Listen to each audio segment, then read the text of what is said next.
We hope you enjoyed this deep dive into South African nature with us.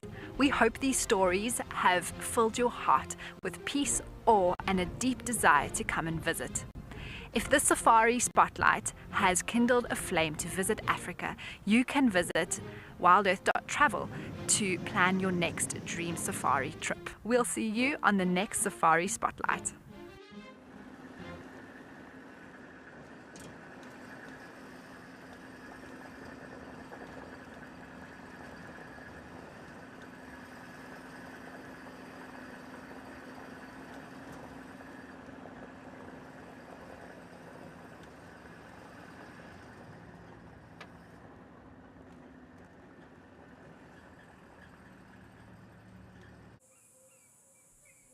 This program features live coverage of an African safari and may include animal kills and carcasses. Viewer discretion is advised. Well, a good afternoon and good afternoon to all the kids. And how nice is this? This is a leopard track here on the road. I cannot wait to follow up on this. As you know, this is Safari Live.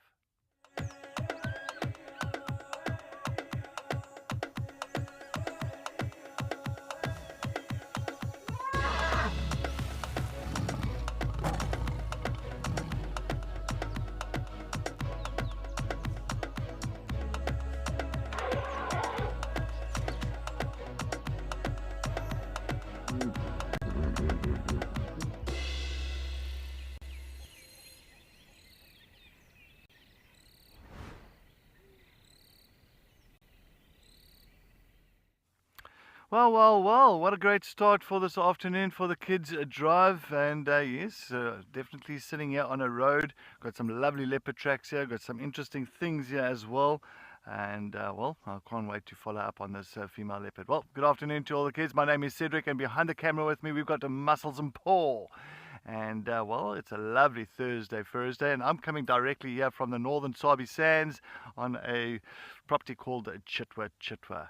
And yeah, I'm looking forward to it. It's going to be fantastic. Well, first things first, everybody, look at this. A lovely leopard track right here for a female leopard from this afternoon sometime, not too long ago.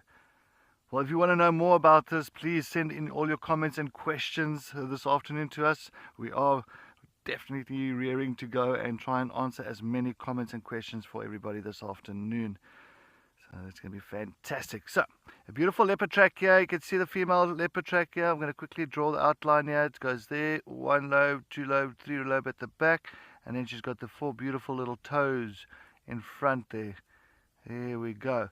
Stunning track, and she's moving that way. But on top of that, we're coming to this side now, and it looks like she might have made a kill during the day, because here all of a sudden we've got beautiful drag marks. You can see this scrape line coming all the way along here, up here, coming all the way. You can see these lines here and going into the bush here, but it looks like coming this way. So I think she might have killed something very small here, and she dragged it, and I think she dragged it into that direction. So we are going to try and follow up on that side. You can also see here a beautiful track of hers here coming back again. Quite stunning. So we're going to try and follow up on this leopardess. I'm hoping that she is in the area. If not, we're going to see what else we can find. But anyway, let's go over to Eric as he wants to say good afternoon.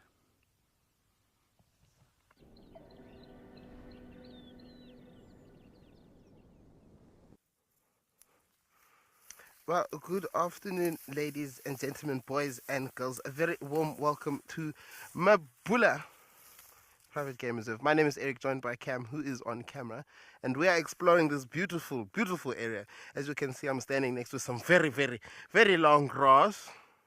It's what we call thatching grass, and there's lots of it here. Lots. But we are looking for a couple of special animals this afternoon. We're hoping to find some sable. We saw them further up this road this morning when we came back from our breakfast. So we hope that we can potentially find them. So I'm going to hop back into the car to the safety of the vehicle, and we are going to continue. But it's a very nice day here. There's one cloud that I can see. It's not a very big cloud, it's a small cloud. not enough to cause any trouble.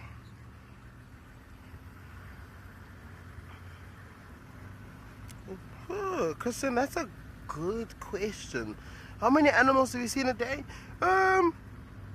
It depends really. I think it ranges from about 10 to 15.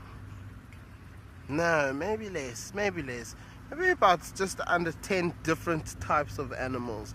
So that could obviously be birds. It could be, I mean, if it's a variety of bird species, then it's probably, you know, just over about maybe 20 to 30 different birds.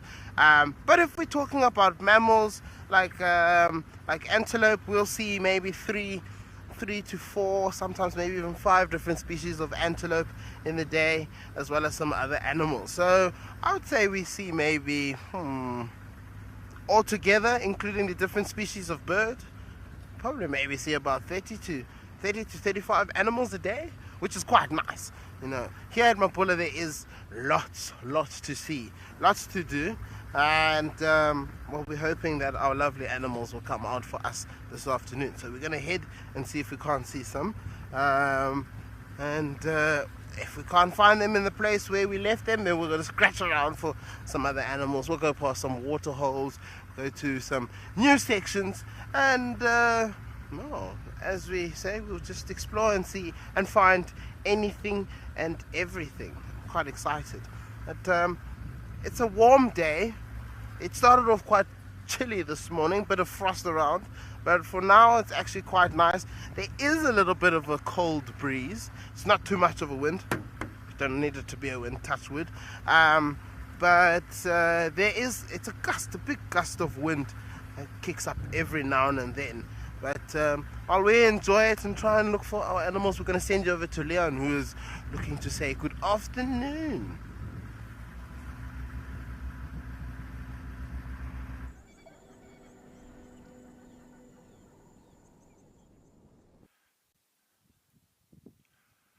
Good afternoon, ladies and gentlemen, boys and girls, and welcome to Sandringham. I'm Leon van Wyk, and on the camera is Gert. As you probably know, I'm getting older now, so I'm a bit forgetful and I tend to forget my name sometimes. So I carry this plant around with me, because this plant, which is a wild dacha, has my name in it twice. It is Leonotus leonura, wild dacha. So that's why I remember my name. It doesn't have any flowers on it at the moment, but it has tiny orange flowers which are very popular with sunbirds. But it's a horrible spiky thing, so I think maybe I'm going to actually discard it and hope that I do manage to remember my name later on. So, wild dacha, bye. We're going to explore some new areas.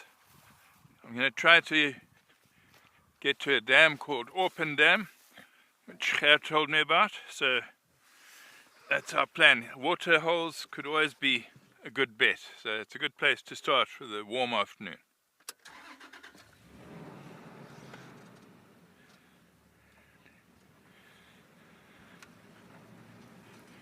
And it is a lovely warm afternoon.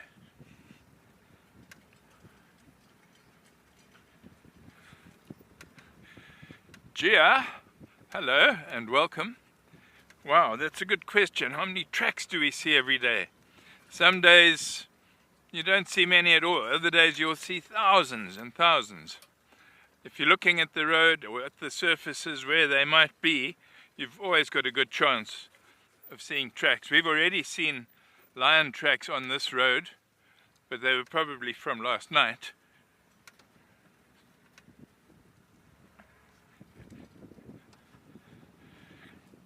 One thing which a hunter once said, which is very wise, at the end of the tracks is the animal. So if you have lion tracks or whatever tracks they are, where the tracks end, that's where the animal will be.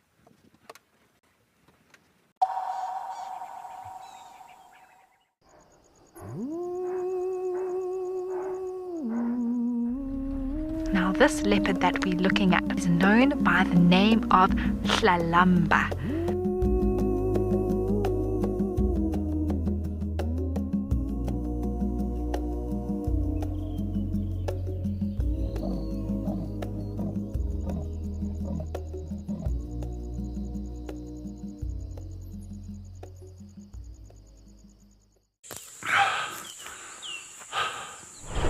What does it take to handle the wild? Balance. Determination. Focus. Yaku!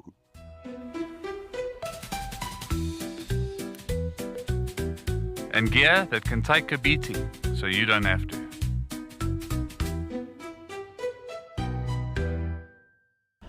My full name is Cedric Leslie Dold. I grew up mostly here in the Lowveld. I grew up here pretty much on the southern side of Kruger National Park, a place called Marlow Park, for most of my years. Something surprising about myself, I did play drums in a band for many years. Best sighting I presented, we found Palumba and the 2 cubs, and the cubs are just way big.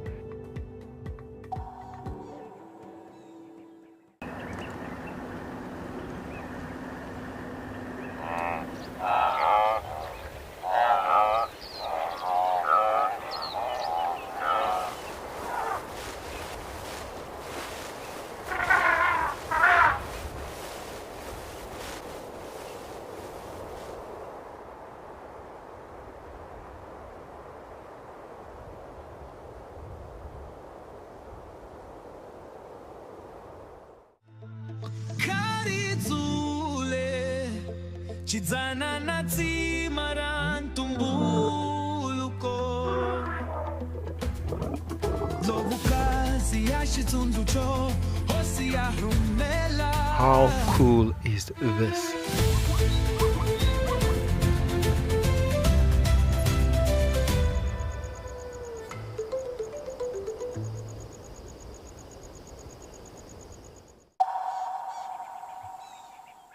Anything for us to see here?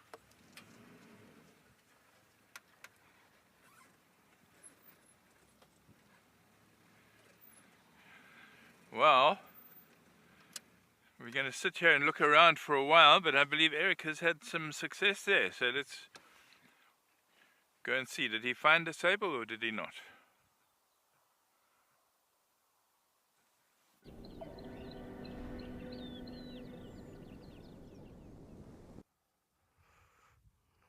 Well, indeed we have. We've managed to relocate our sable. Have a look there. It's a quite interesting looking antelope, and very, very dark in color with a little bit of white faces.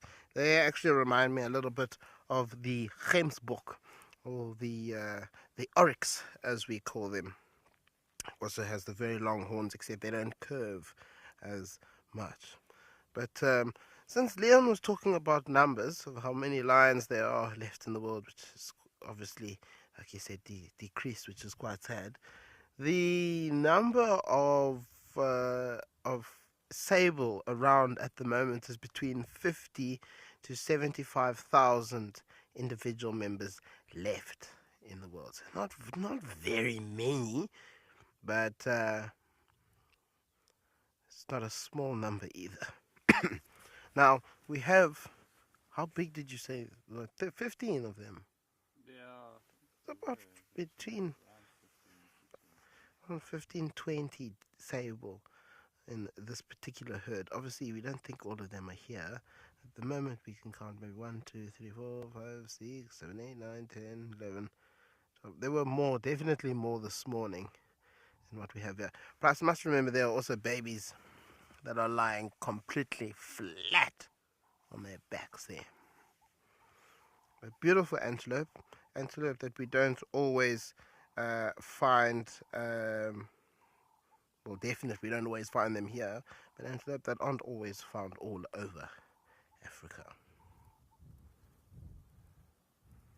There's a nice big boy who's going to come out there with the bushes there.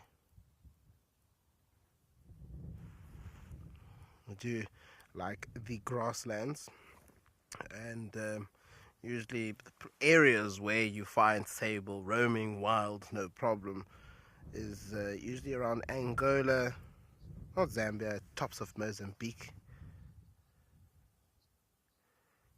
Yeah. Calvin, that's a good question. Why do they have those horns? That horn is for protection. My goodness me. Have a look at this boy. He's gorgeous. And his horns are huge. Sables use their horns to protect themselves, much like other animals. And if a lion or a cheetah or a leopard, jumps on the back of them, they end up, they just tilt their heads back multiple times, back and forth, back and forth, back and forth, to try and stab said lion. Similar way to what he just did now. And that's how they end up fighting off some of the predators. But luckily for them, the only predator that would necessarily, well, actually I lie, there's two predators that would consider going after them here, and that is the cheetahs, the cheetah boys coalition. A coalition is usually stronger when there's two of them, as well as the wild dogs.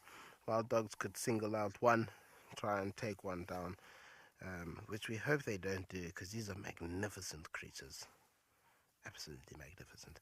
But like I said, they do try and stick to grassland, savanna areas, often making their way into the bush, but most of the time they're sticking out.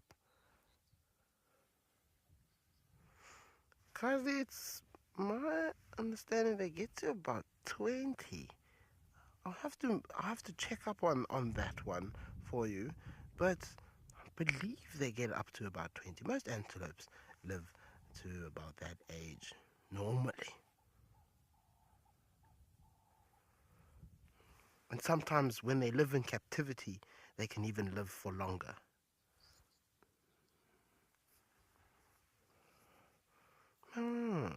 So Jared, who's directing us, has very kindly actually provided me with some ages. They say they usually live to about 16 in the wild, but in captivity they live to about 19. So that's about right. So when animals live in captivity, obviously they have access to, well, they don't have access themselves, but the people who are looking after them have access to medicine. So should the animal get sick, they can be treated. They don't have to struggle for food. Therefore, there isn't that stress. And stress, a lot of stress in an animal can actually kill an animal. But they don't have that stress of, are we going to be able to find enough grass here? Is this grass going to last us up until the rainy season? Or, are we going to be able to, excuse me, are we going to be able to survive in this particular area? Is there enough water? Are there predators? Obviously, those are worries that they don't have to worry about. And on top of that, the food that they also get, sometimes can also prolong their wear and tear of their teeth, which is what a lot of animals end up dying from, is because their teeth have worn down and they can no longer chew food properly.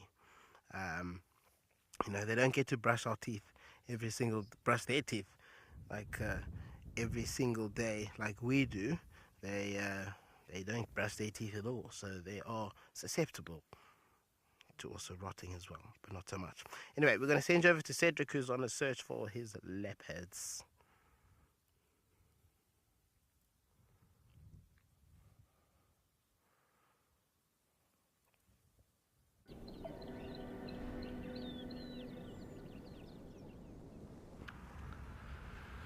Thank you so much, Eric. And okay, so the leopard tracks have come this side, but I want to follow up on buffalo, because we had a nice herd of buffalo this side as well, Cape Buffalo.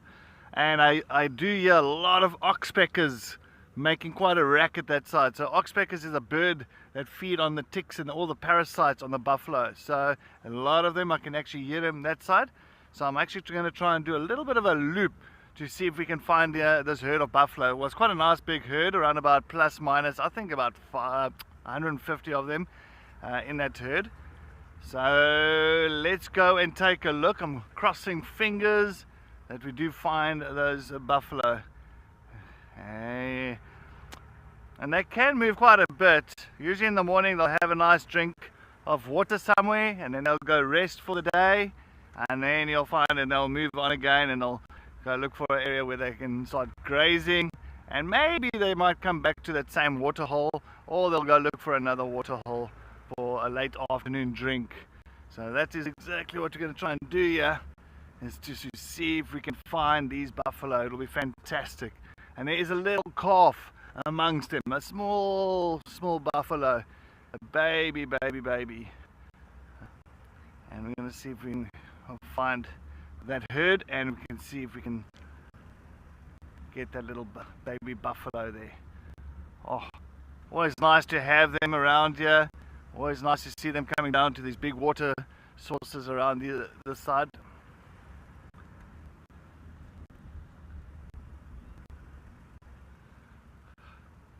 Bradley, you love babies. How many leopard and lion cubs do we see?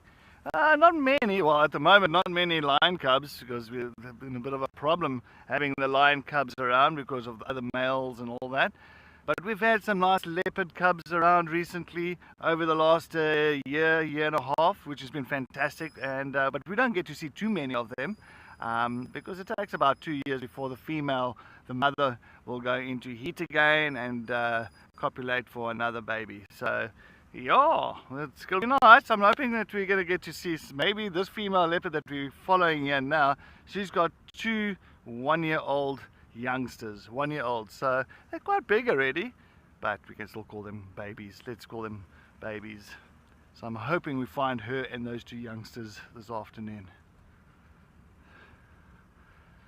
And we're in the right area. We're in the area where she does usually hang around. Well, I just want to quickly do the boundary here, and I just want to make sure that they haven't crossed, especially the buffalo. I want to make sure they haven't crossed over yet.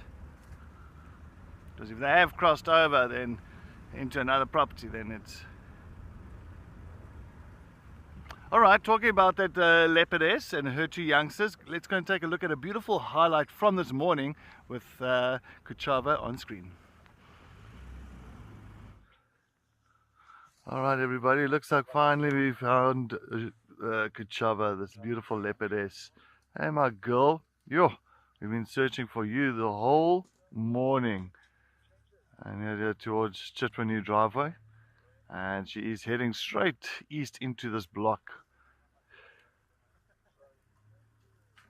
Wow, girl, you have given us a run for our money this morning. Absolutely stunning, isn't it? Go sit down. There we go.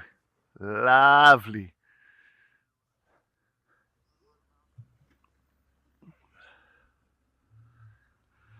Kyola, yes, finally arrives, but how nice. Using this termite mound as a nice little elevated area again, just looking around at her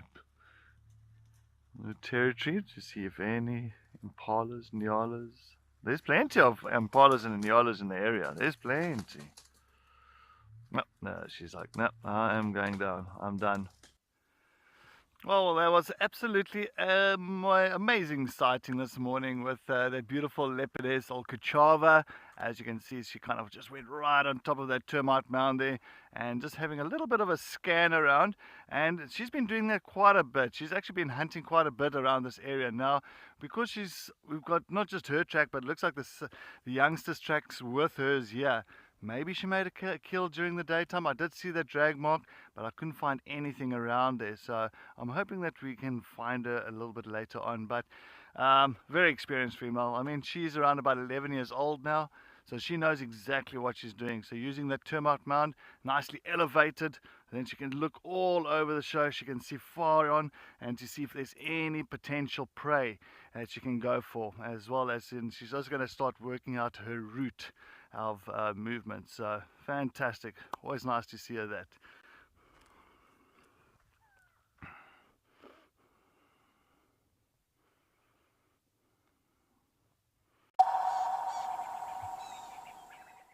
Join me, Danielle Carstens, in Mashatu, Botswana's land of giants. With over 1,000 elephants, leopards in nyala berry trees, and exclusive access to photographic hides, this is a wildlife photographer's paradise. I'll be there photo guiding you throughout, providing hands-on training and tips. Let's capture striking images together in one of Africa's most rewarding reserves. I would love for you to join me.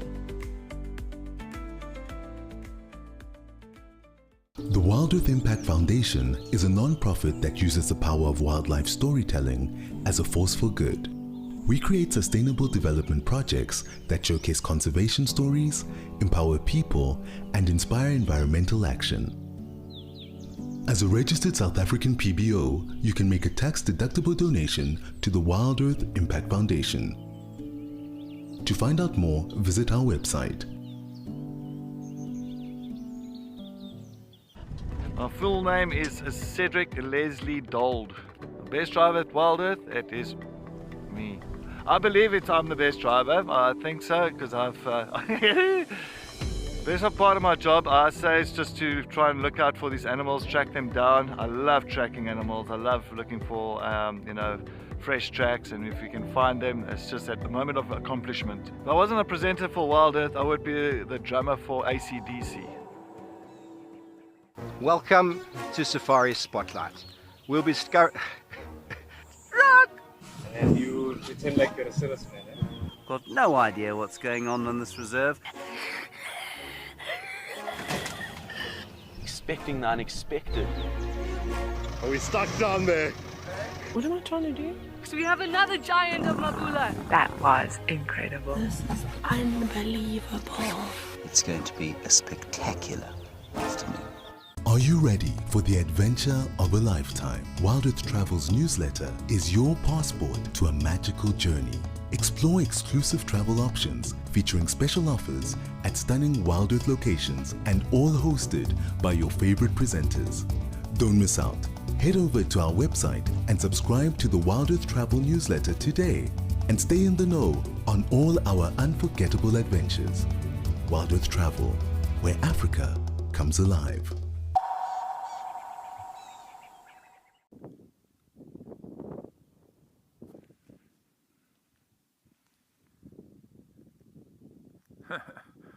And off it goes. And like the eagles yesterday, quick poop before it took off.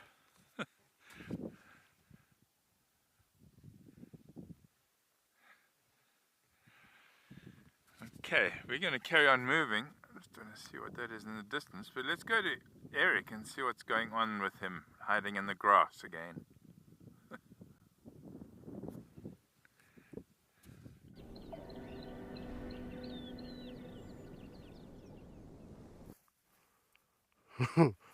So here we are standing, we are frolicking in the grass here.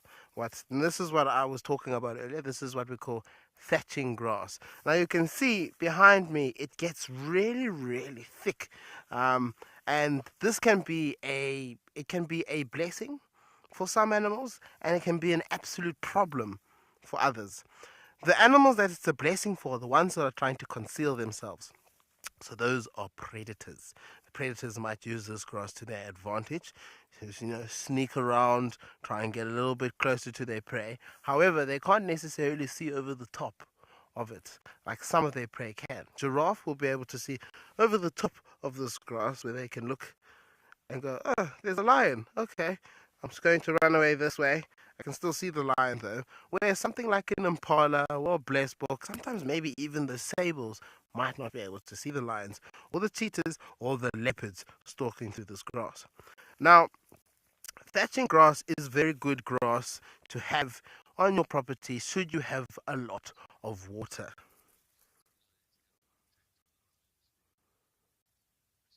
Question, that's a very, very good question.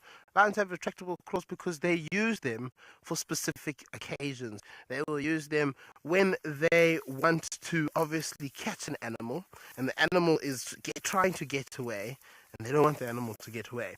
So they will obviously use them to grip onto the back of an animal, or to even sometimes strip out an animal, but usually it's used for grip. But obviously they don't want them to get blunt, so that's why they retract them back. So when they're walking on the road, like this particular road, can make them blunt. Whereas if you look at something like a cheetah who has non-retractable claws, their claws continuously stay out, and they use them for grip for when they're running. They don't need to be sharp. They are sharp, but they're not as sharp as lion claws or leopard claws. So that's one of the reasons why the cheetahs have non-retractable claws and why lions have retractable claws. But like I said, they will use this particular area as an area to conceal themselves and use for hunting. So it's bad for the prey, but good for the predators. Good for the land because the long roots help with. Oops, what's that? The good roots help with sort of keeping the environment from eroding. So the roots kind of keep all the soil together. But we're going to send you over to Leon, who's now doing some bedding.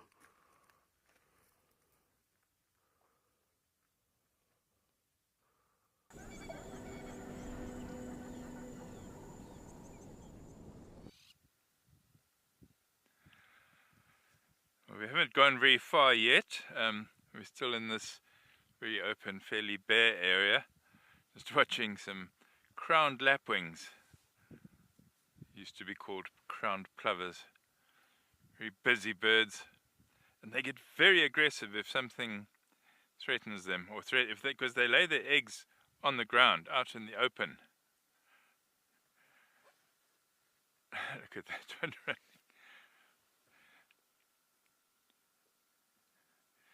We used to call them dive bombers when we were young kids playing cricket, because if we got anywhere near their eggs on the field, they would fly up and swoop down on us very aggressively, dive bombing.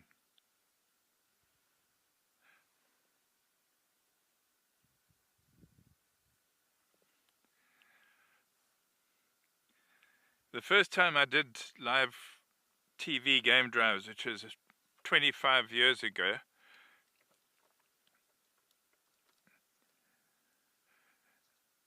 I'm going to get back to Christian's question shortly. Well, let me answer that quickly. It's more than 900 total birds in South Africa, bird species. Thanks, Christian. I have not seen that many. I've seen maybe between 500 and 600.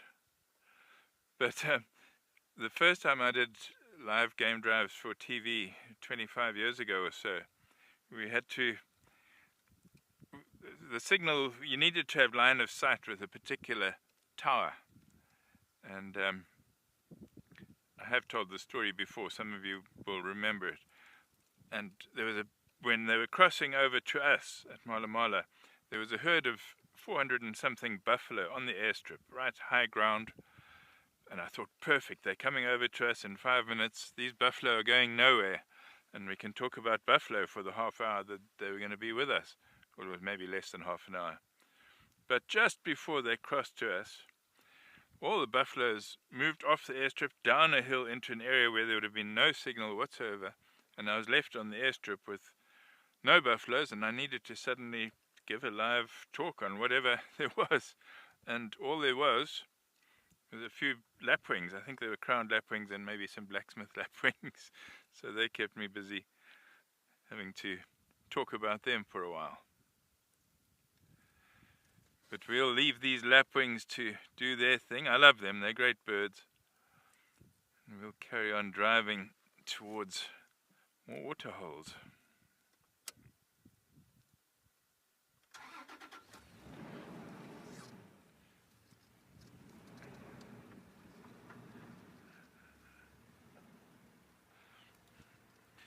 Mason, they've got long legs because they spend far more time on the ground feeding. They don't fly to catch food, insects in the air. They feed on the ground mainly, mostly insects. Sometimes they'll take some seeds and things as well, but insects on the ground will keep them busy for quite a long time.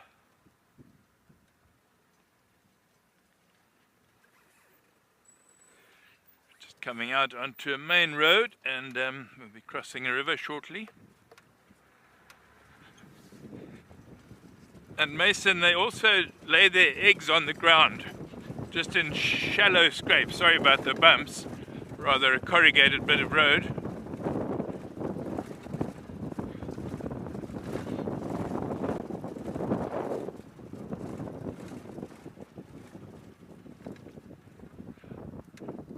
Okay, we're going to pursue our mission further, and we'll, for now, head over to Cedric in the Sabi Sand, see what's happening there. Yeah, straight. Yeah.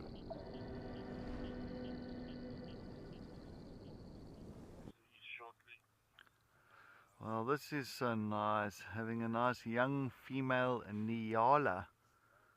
As you can see, she's just standing here. Mom is not too far behind her. I'm just hoping maybe Mom makes an appearance. But isn't she beautiful? Lovely, lovely kind of rusty color with those stunning white stripes and little white dots on the back leg, and almost like a white stripe between the two eyes. And a couple of dots on the cheek as well.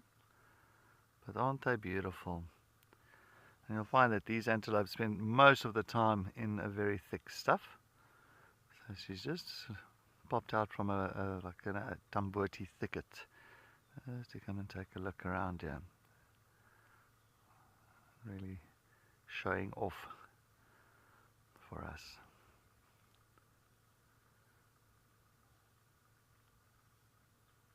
And they don't live by themselves, they'll live in family herds. So you'll find like all the females will be related. Oh, she's turning around. I think she wants to go back into the thickets now. Don't do that.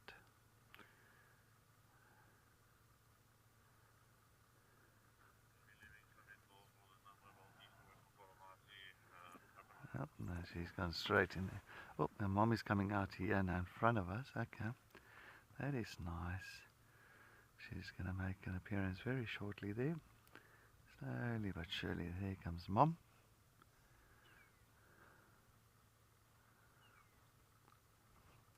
You can see exactly how they put that back hoof where the front one is, just to reduce the noise level so they don't make too much noise.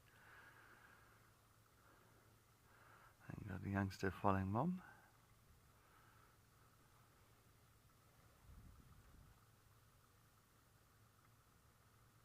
Well, it's nice to see them all together here. I think the rest of the herd might just be in this drainage line here.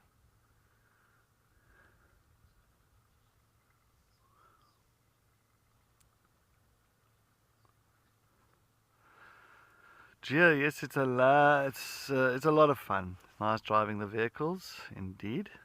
We used to have two interesting vehicles known as Rusty and Wendy a few years ago, and yeah, it was even more interesting driving those vehicles. But yeah, always a lot of fun, and nice to follow some animals with these vehicles. Alright, looks like they're disappearing. I'm going to go a little bit forward here. Let's see. Just want to see where they're going to go. As I said, we've got the leopard tracks coming all into this area, so sometimes you'll use a Nyala as like an alarm system, because if she sees a leopard, she'll start barking, knowing that there is something around.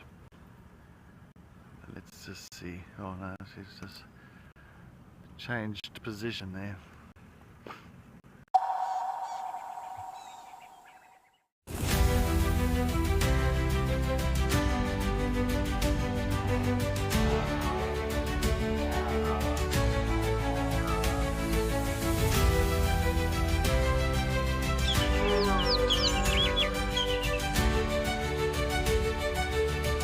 This is an unbelievable afternoon.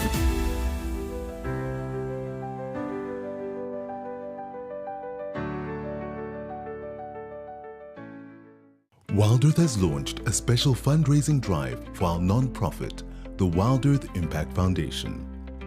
We're raising funds to source, create, and showcase thousands of untold stories.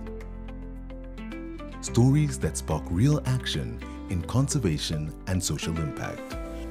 Visit our website to donate and explore how you can become a founding donor.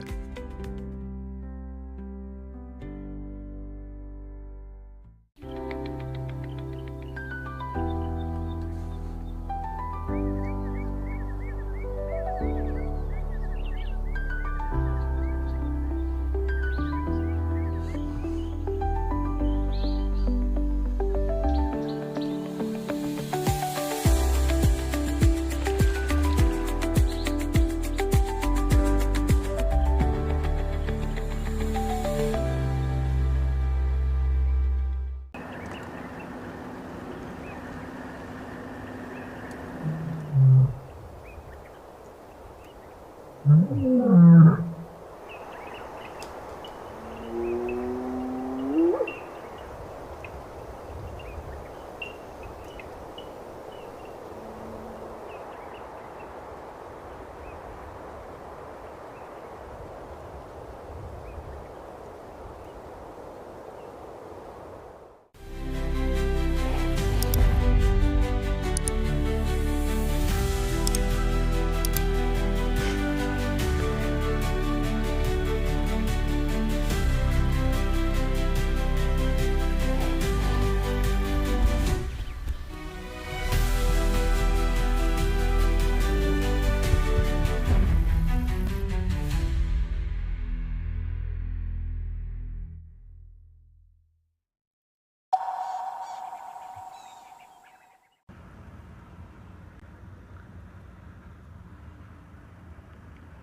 our last tracks for those leopardos was just here.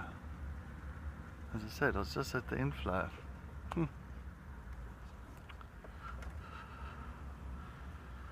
might have moved somewhere else. Maybe they went further deep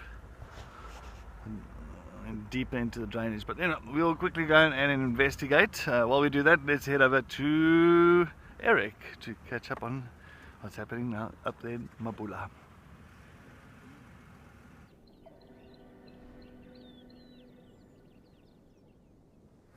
Wow, we hopefully Cedric comes right there.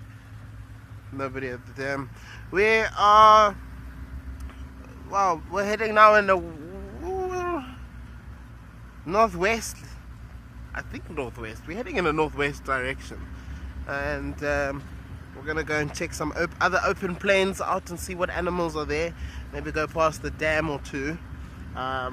But we're gonna try and see maybe if we can't get out of this area with all this thatching grass, because it does make things a little bit difficult for us.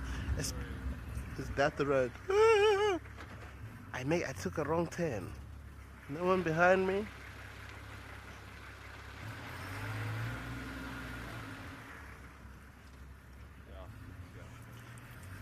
To the right we go.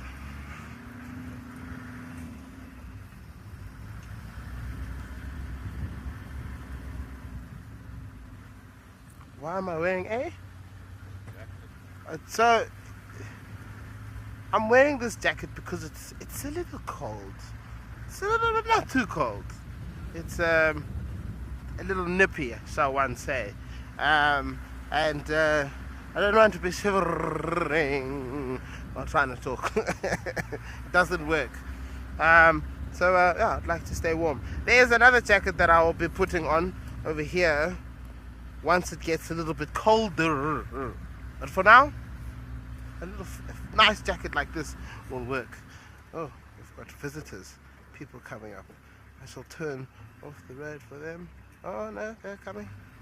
How kind of them. They pulled off the road for us, which is very, very nice. I wonder where they're going. I hope they find some nice, lovely animals, but they're also on game drive this afternoon. Hello, hello, hello. Like I said, we are not the only ones out here. There's a whole field of guides here. And they will also be exploring out on this particular reserve, hoping to find anything and everything. Our turn-off is here somewhere. And, well, we see there's another vehicle. But we should be getting to it very soon, as we avoid the dust. We're gonna send you over to Leon, who's found some giraffe and some babies.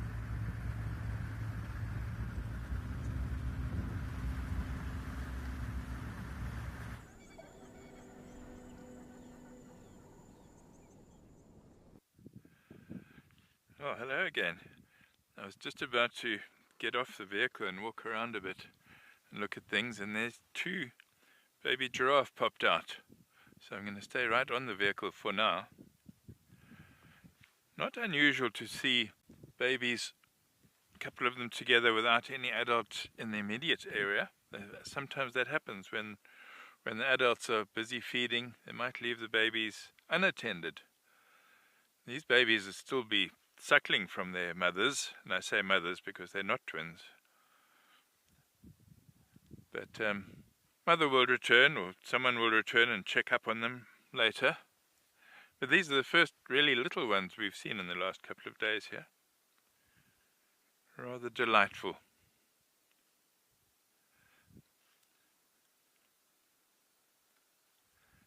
And at birth they're about my height. They've got oxpeckers on them, one on each now. Red-billed oxpeckers.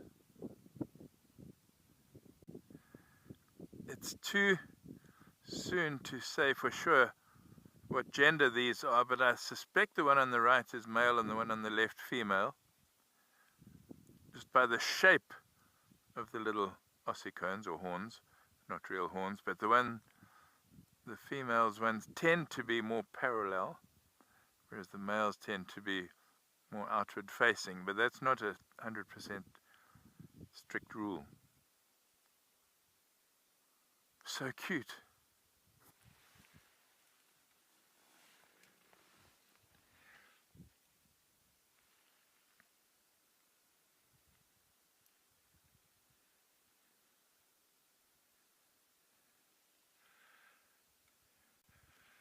Obviously they are more vulnerable when they're on their own. In the background there's an adult, but I don't know if it's in view yet. It's just walked behind that big worry bush, but we do know that there's at least one adult nearby. It could be the mother of one of them.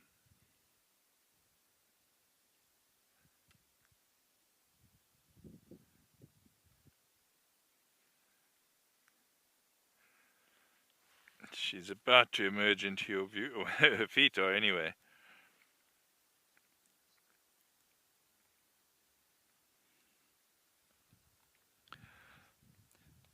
Christian, it can get pretty cold. The whole of South Africa has been very cold the last couple of days. But it was cold enough this morning to wear gloves and a beanie. It can sometimes get to freezing where there'll be frost. Oh, look at that. Look at that. Keep coming, Mum. Are you Mum? Of which one?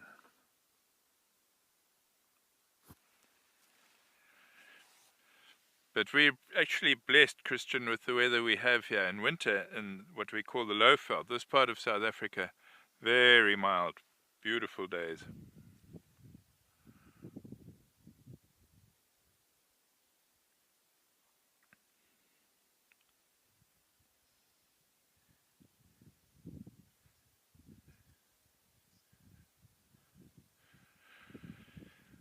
Peyton, one thing is if your head is warm, it makes a big difference. If your head is cold, you're going to be cold anyway.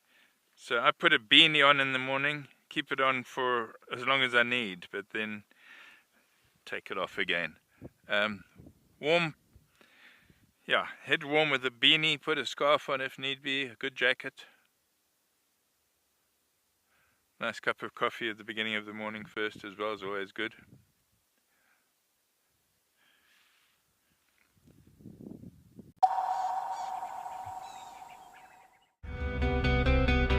I feel it is a rosetted morning for us. So yes, let's see what we can find.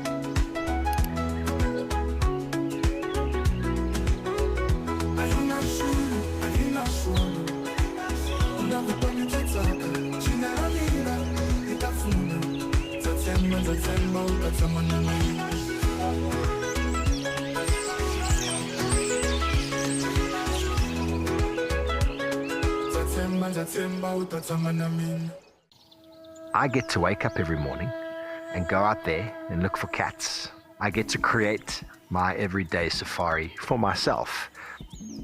I grew up in the sort of central eastern suburbs of Johannesburg, fully qualified trails guide and a fully qualified nature conservationist. I love the wild places. I love being in the wilderness. It's probably one of the best jobs I've ever had and probably ever could have.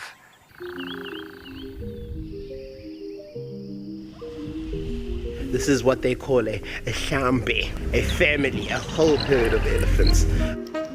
But nature is beyond amazing. Nature is just everything. We'd love to hear from you. Questions, comments about biology, Africa, safari. She's using her tail like a monkey.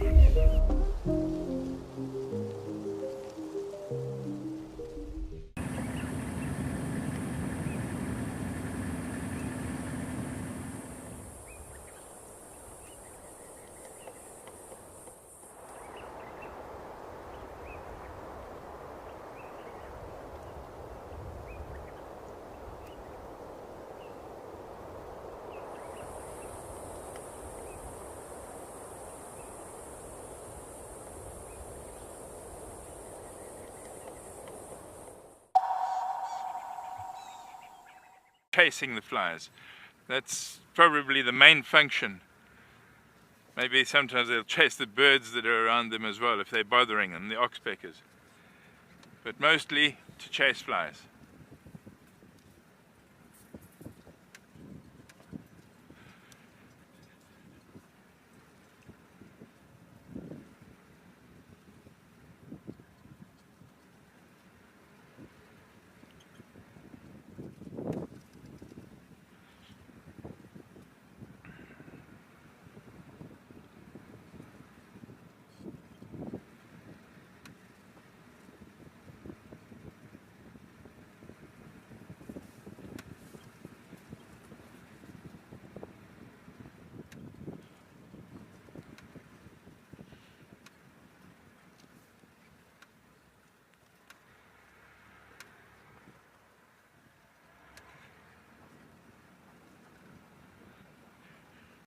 Right.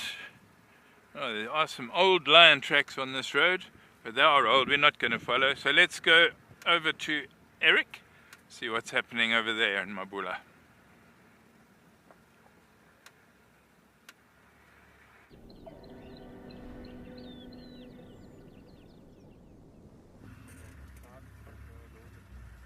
So we've got to the next little dam here and we're trying to see if we can't spot these particular animals that are here.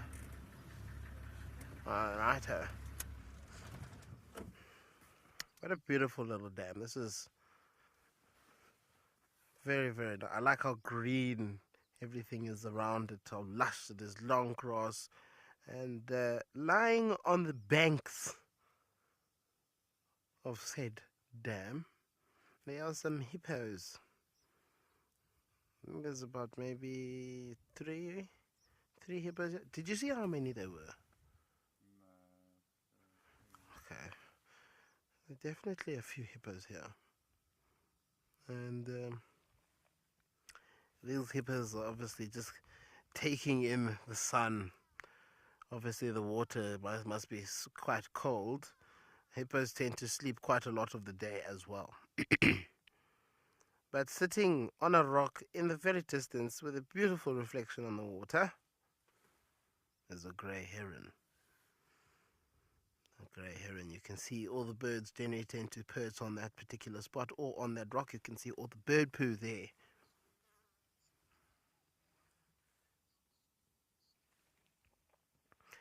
And I think birds are fast to get away from predators. You know, they have to move fast, either one to catch the food, or they have to move fast to evade being eaten by something. So obviously some birds fly faster than others, and it has a particular what's the word? Depending on the species of the bird, you know, they have a particular reason as to why they fly fast. Herons don't necessarily fly too fast at all. However, something like a something like a bird of prey, they fly fast because they have to use the what's the word I'm looking for? They have to use surprise in order to catch their prey. They have to surprise their prey. They have to sneak up on them fairly quickly. If you listen to an owl fly, you might find that you won't really hear any noise when it does fly, and that's so that it can sneak up on whatever little mouse or rabbit it is in flight and catch it. Now over there we have a Birchall's cuckoo. What are you doing, Birchall's cuckoo? These are beautiful birds, and sometimes they can prey on little organisms like mice and birds, other small birds, smaller than it, of course. I think he's trying to drink some water. I think that's what's happening here. The rainbird, as they call them the rainbird because they usually talk to us before that. Christian, that's a good question. It's probably wise to wear a hat to protect one's face from the sun when it gets a little bit too harsh. But it also helps protect the sun, protect our heads as well from anything that could be potentially problematic that might land on you. If you walk into the bush, sometimes hair can be pulled. By wearing a hat, it concentrates all that hair, especially like me, I've got lots of long hair, concentrates all that hair to the back of my head where it's not going to be a problem, and then obviously I can grab it. So I kind of know where all my hair is at all times when I'm wearing a hat. I generally like to choose a bucket hat. It can protect me all the way around. Oh my goodness, what are you doing, bird? I think he's trying to maybe go for a little bit of a swim. Never seen these birds go for a swim, or he's trying to drink some water, but he's being very wary about it.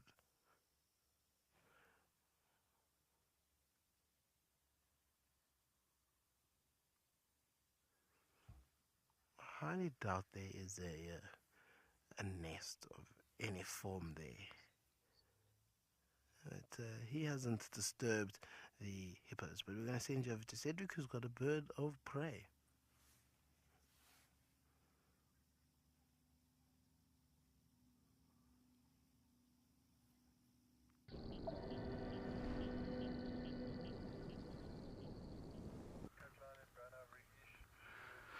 Wow, everybody, this is absolutely amazing. It's one of the largest eagles in Africa, the martial eagle. It looks like it wants to fly, but it looks like it's got a kill in its talons, so it looks like it might have taken down something, maybe a bird, like a little francolin or spurfowl. I'm struggling to see exactly what it's got in its claws there. But this is absolute. Oh, there's a tail at the end. Maybe like a monitor lizard. You see on the right hand side, coming down on the side of the. Oh, it's just gonna fly off maybe. Hopefully. Let's see what's gonna come out here. But look how beautiful this bird is. A martial eagle. Oh, there it goes with its kill. No. Maybe a squirrel. Let's see where it's going to land.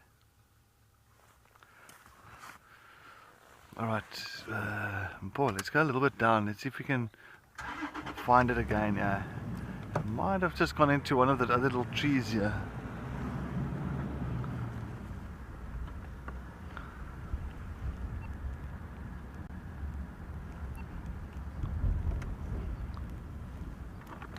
Ella, 6 years old. Well, you know, we all try, like, you know, I've been enjoying birds and animals since I was a little kid. And used to always go into the Kruger Park with my parents. And, you know, I just started learning about, you know, smaller things that really interest me. I love tracking stuff. I love the leopards, the birds. I think I see it. Let's see if we can go around here. It's gonna be a tough one. Sorry, I just want to see if we can find this martial eagle again. I think it's landed in one of the dead trees this side. Let's see if we can go.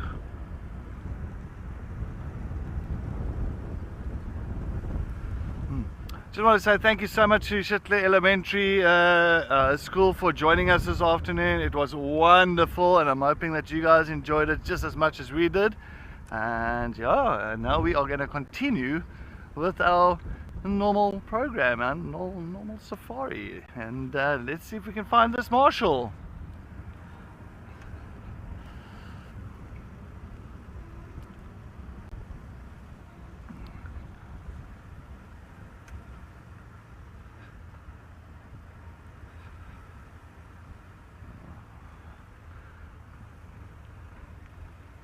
Sure, I saw it up here somewhere.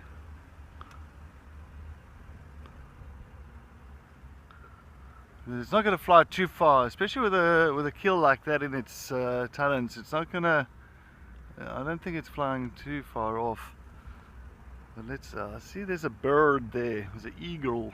But I don't think that's the same one.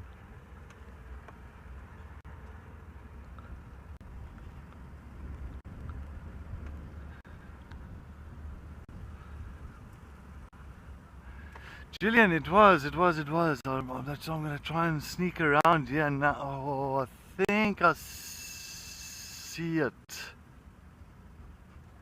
I think it's in the dead tree. Oh, Kashan. I'm just going to quickly stop. Sorry, Paul. I'm just going to quickly get my binocs out here. But huh?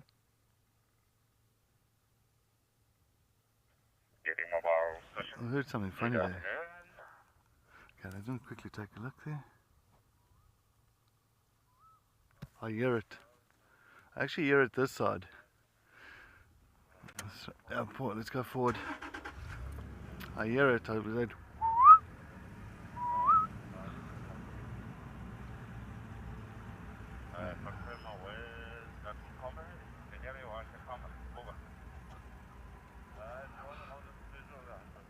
no, that's not it. But that's another bird of prey anyway. Oh, there is. There's two. That's one at the bottom. It's there, and it's a tawny eagle on top there. Wow, wow, wow, wow, wow.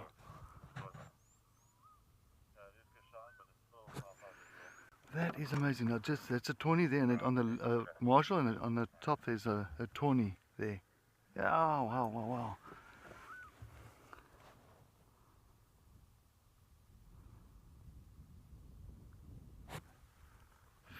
Fantastic.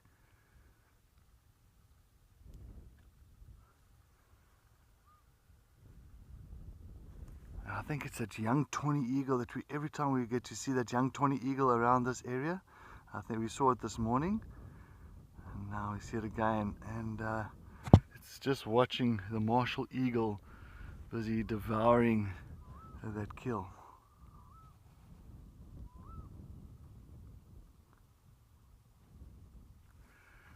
And that tawny eagle is almost like dwarfed by the size of a martial eagle.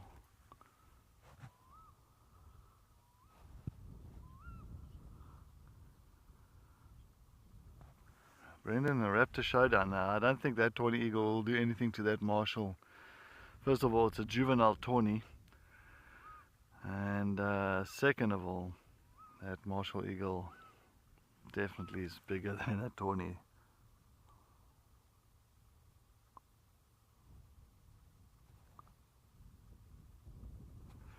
I'm still trying to fathom out what it's busy eating. I might actually try and sneak there, Paul. Alright, we are going to try something here, everybody. I just want to try something. Sorry, I just want to see. I don't want to spook it off. Please don't go. Please don't go, please don't go.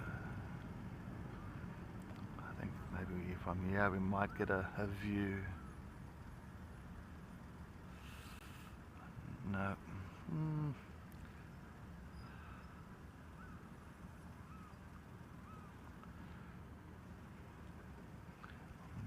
Almost there, Paul. I think if we can get here, we are in good hands.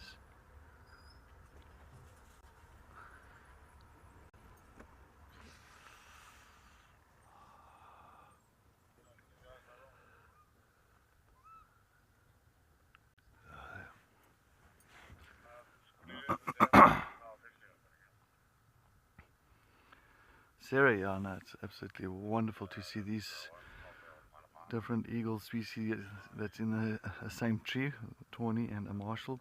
Brilliant, brilliant stuff. And it is a marshal that's calling. I don't know, I thought it was actually the tawny. That's nice.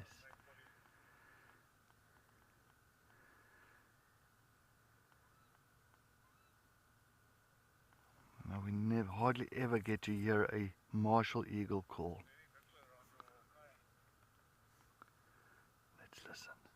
Let's listen, Jared.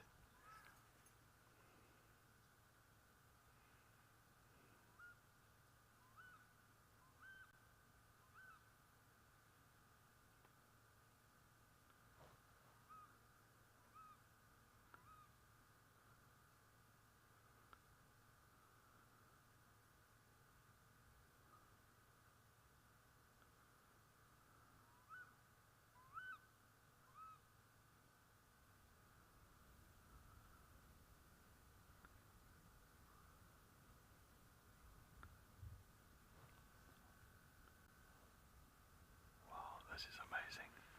Absolutely amazing.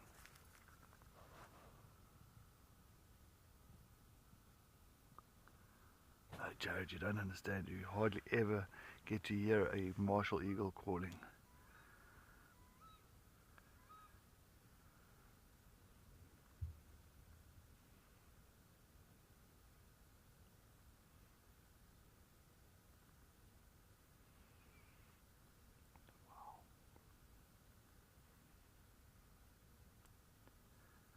Still not too sure exactly what it's busy eating. But there is a tail that's swinging at the other side. Might be like even a slender mongoose, but difficult to say.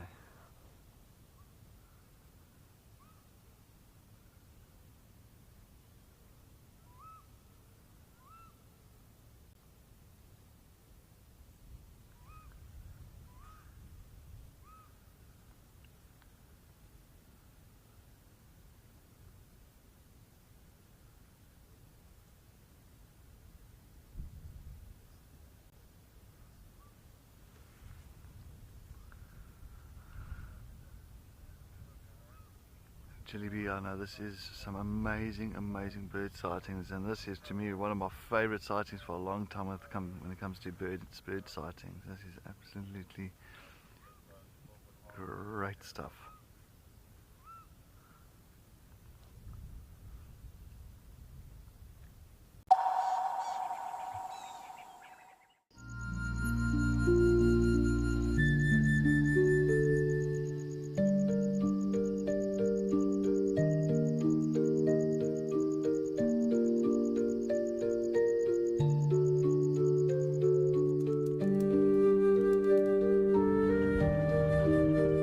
This unfolds in front of you.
Hyenas love bathing.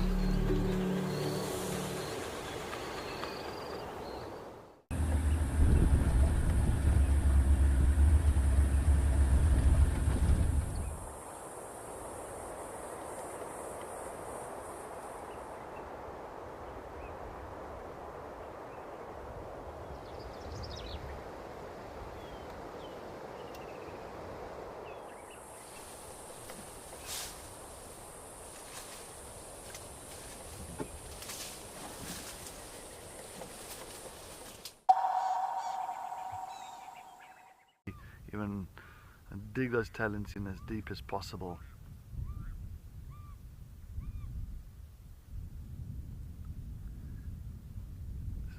Sorry, Jared, go with Kimberly Lopez's comment again, please.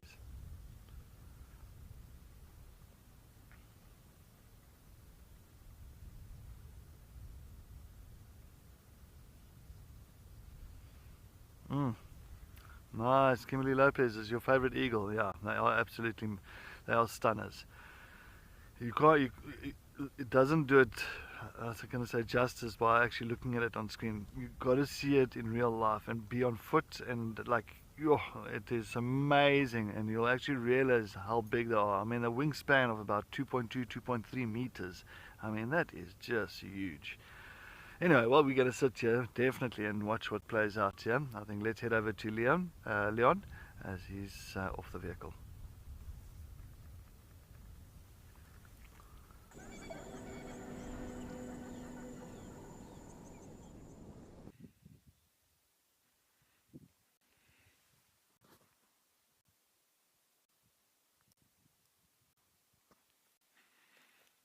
Hello. You might wonder why I'm sitting on a log. Well, I'm waiting for a pangolin.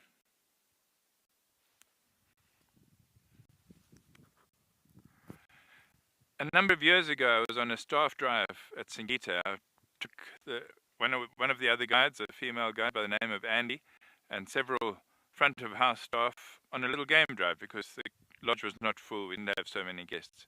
And then we stopped near a place called July Dam for a sundowner, a drink. And Andy and I sat on a log, chatting and enjoying our drink. And suddenly a pangolin trotted past in the grass. We didn't see straight away, what is that? It's a pangolin. Oh gosh, and certainly it was a pangolin. And we were thrilled, delighted. We all got off and went and had a closer look at the pangolin. And it was such a highlight of the day.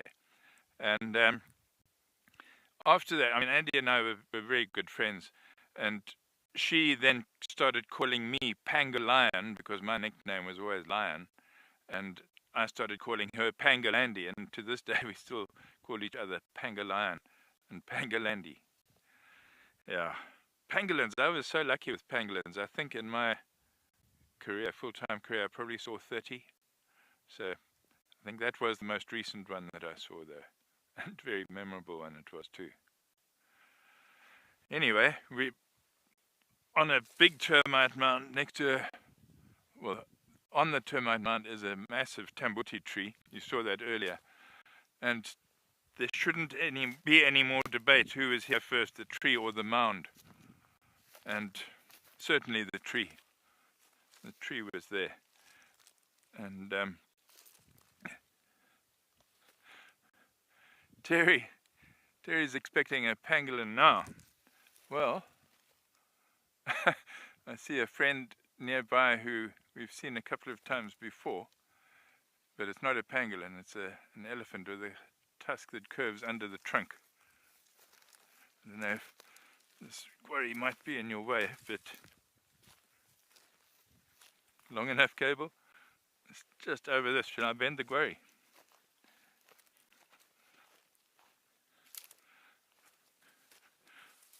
That's it.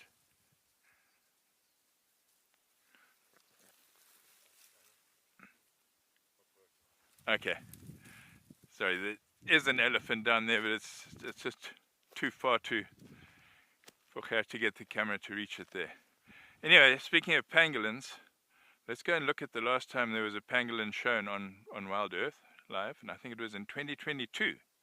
So we'll wait for our pangolin. Go and look at that one.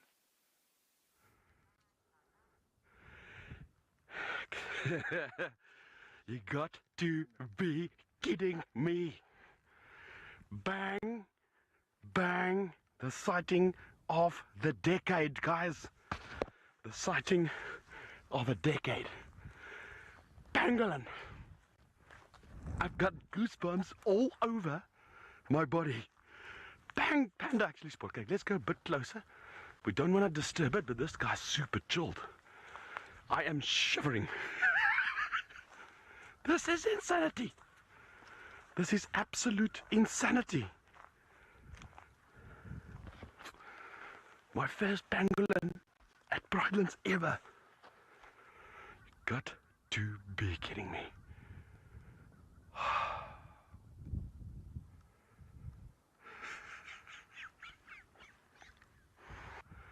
We just make sure we stay below the wind. This is bizarre. I think what might have happened is after the burn, he's looking for ant colonies that are trying to relocate. Remember, they're eating ants. This is a very big pangolin, guys, and this is totally out of the time of year when they come out in daytime. This is the most incredible sighting. This is absolute mayhem.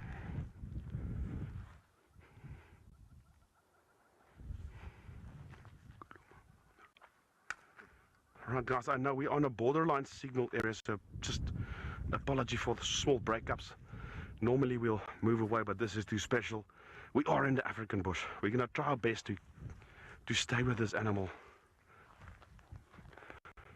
This is the absolute bomb of sighting. Okay, the wind is changing, but it doesn't seem to...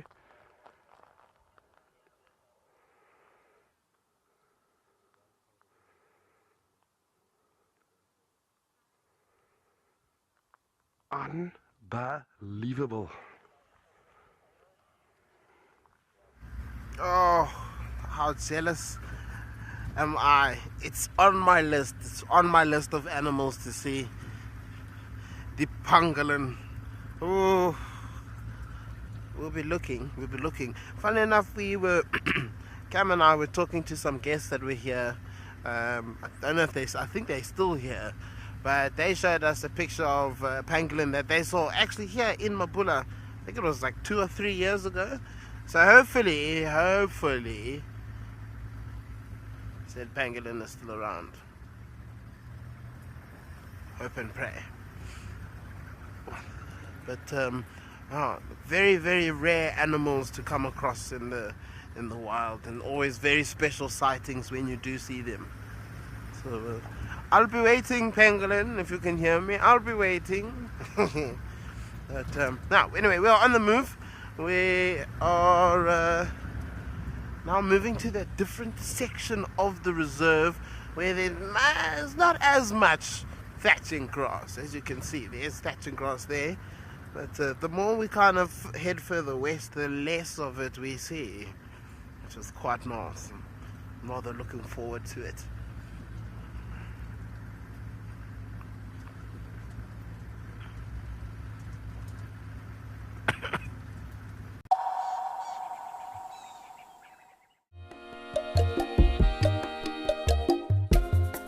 My name is Amy, and today we're going to be doing things a little bit differently.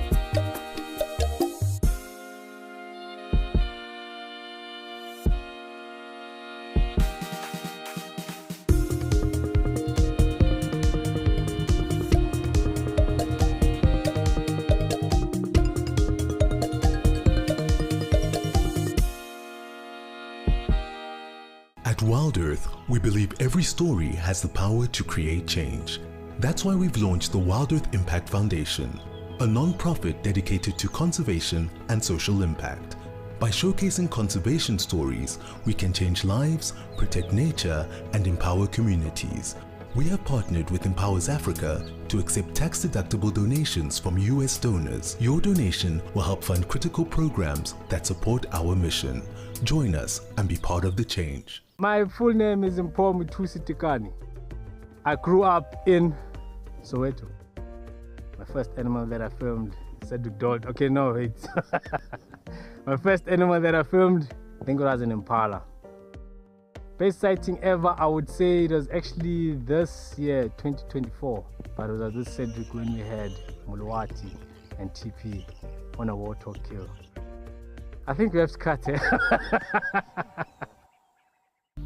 Step into the heart of Africa from the comfort of your home.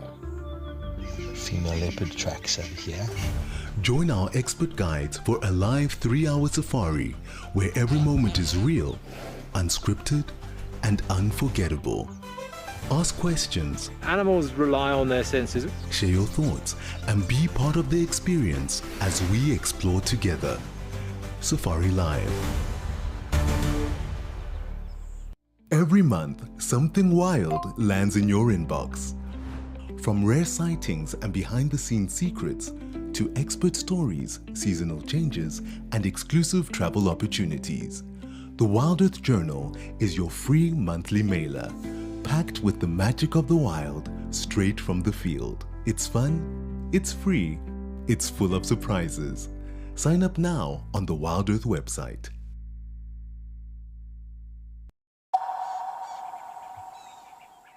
Kill now and again, but this one now and again you'll find it takes its wings and it actually covers the entire kill. It actually drops its wings down and then it's like almost covers itself and while it's busy eating and busy calling.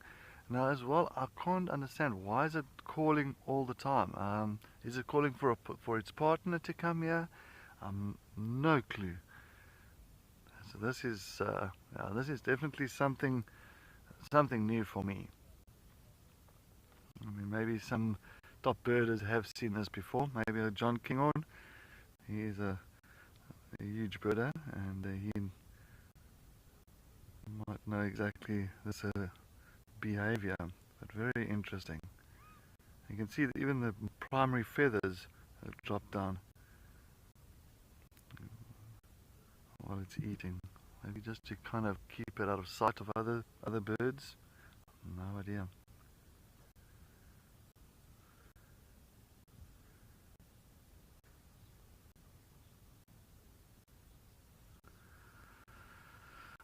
Anna Marie, it's about it's 2.2, 2.3 meters wingspan. It's huge. I mean that's you think about 2.2, 2.3 meter wingspan. It's a lot of wing. It's a big bird.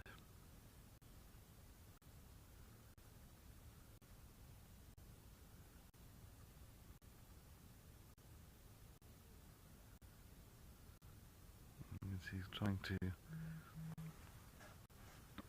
2.4 meters. Yeah, I can see just thanks Jared, 2.4 meters, yeah.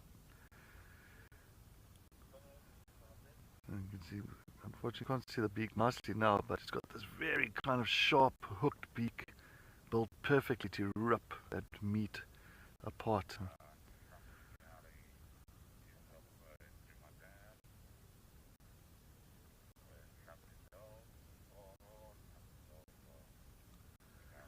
But my question is, why is it just keeps on calling, even still now? Just keeps on calling.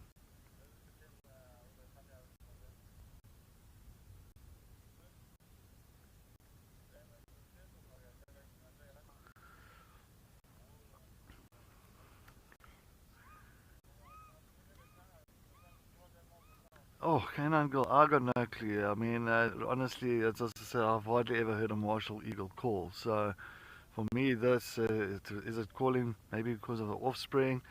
Is it calling maybe due to maybe the partner might be around here because they are monogamous, so they're pretty much partners for life, and maybe the other one might be in the vicinity. I got no clue. It's very interesting. And see how, look how it covers him. It's just kind of drops its entire, like both wings down almost to the ground.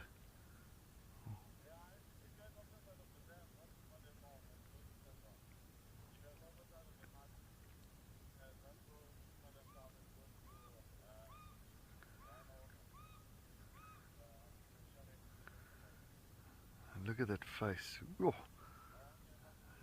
That is definitely a bird of prey. It's got that real kind of almost like a predator look to it. Stunning.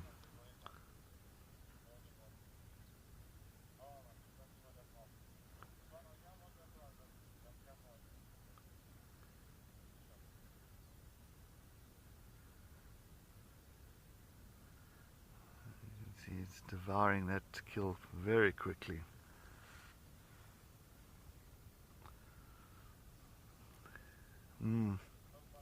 Nikki Beck, good afternoon. Yes, they're definitely the lions of the bird world. Oh, for sure. I mean, they're top predators, or raptors, let's say that. And it's just their size and the ability to bring down quite large prey.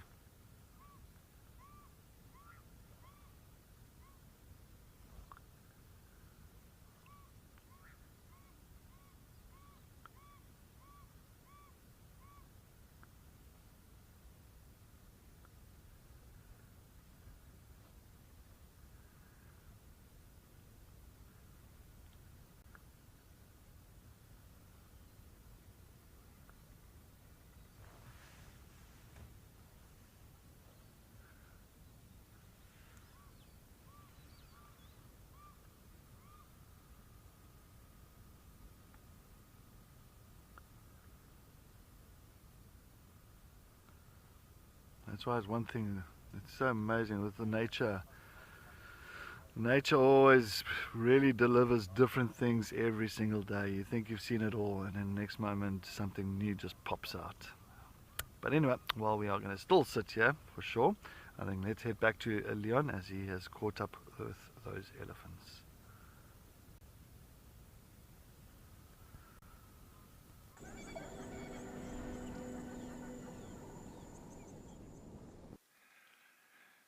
Well, I'm very glad I've recorded this episode of Wild Earth because I look forward to seeing Cedric's martial eagle sighting. It sounded absolutely amazing. Really looking forward to seeing that. Anyway, this is just to show you that we haven't gone far. We just got back onto the vehicle to be able to get into a position to show you these elephants. And it is indeed one of them is the female that we saw with the funny tusk. This one that is in the picture now is a much bigger one, possibly the matriarch of the herd. But then there is a female and a youngster, and the female, the mother of that youngster, is the one with that very strange tusk, right tusk that goes under the trunk. Will she show it to us? Oh, no, it's not. I beg your pardon. But she was there. Where's she gone now? Now I feel really foolish. She was here when I was sitting on the log waiting for the pangolin. The one that I was hoping was there. But look what this one's doing with that stick. She's interested in the bark of that particular tree. I'm not sure what it was, if it was a piece of guarri bush, but she rolled it in her mouth as she was chewing it, moving it from one end to the other. While she's facing us like this, you might notice the top of one tusk, the right one as we're looking, so her left tusk, has a little groove near the tip. If she turns, yeah, you might just see it there. It's very common because elephants use one tusk more than the other for breaking slender vines and thin branches. And the repeated use of that tusk, they fold the branch over it with the trunk and they cut it with the tusk, and it just wears away the ivory at the top there. And it's very common for an elephant to have that on one tusk but not the other. And you might find it uses the other tusk more for other functions, like stripping the bark, loosening the bark, and then they'll obviously use the trunk to strip it off. But it's quite, you can see that groove very nicely there now.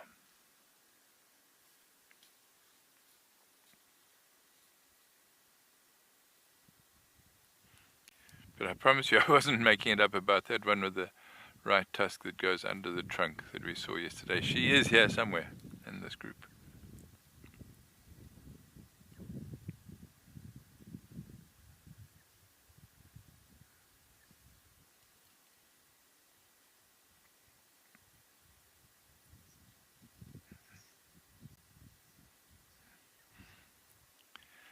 Stevie D, me too.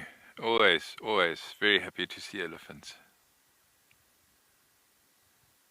And spending time with them is always good too.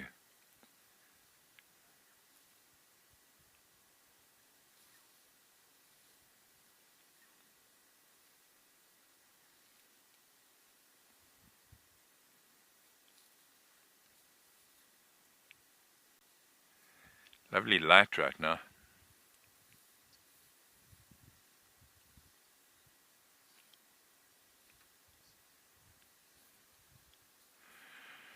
To me, all of those actually, animals get habituated to vehicles, the sounds of the vehicles, human voices, as long as everything is gentle, you know, they won't be easily habituated if the vehicles are going around too fast or driving directly towards them, or people talking too loudly or shouting. That won't habituate them, but calmness, being in the presence of them, spending time, showing them that you know threat, they quite quickly get habituated to that.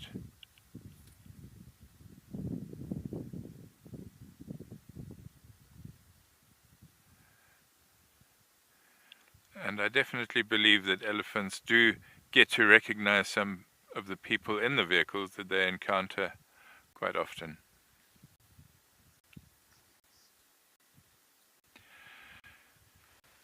Mac, that's a problem, isn't it? Yeah, the pangolin had its date for a meeting with me, and it was coming from this side, and the elephants got in the way.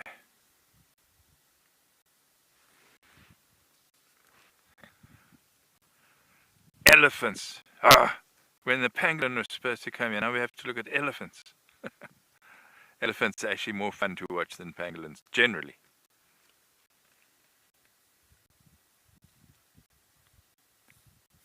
Having said that, I don't want to sound blasé about having seen the number of pangolins that I have. Each time was special, but more often than not doing a lot, end up curling up into a bit of a ball and just lying there.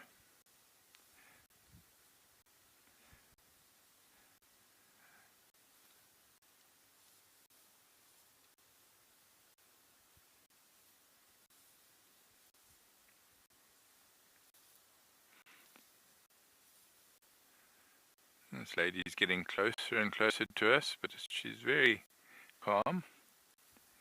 Relax, look at that busy trunk. Well, elephants are one of the most fascinating to watch, but so are baboons. Always entertaining. So let's go and join Eric in Mabula, who apparently has some baboons for you.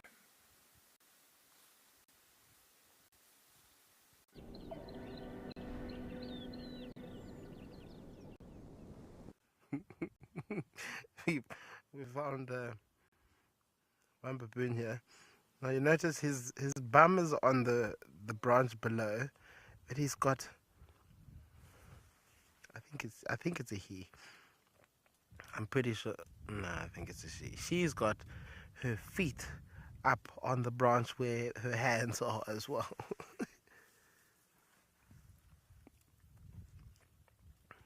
And looks rather comfortable there. You might be able to hear them making noises. Move, move, move, move, move, move.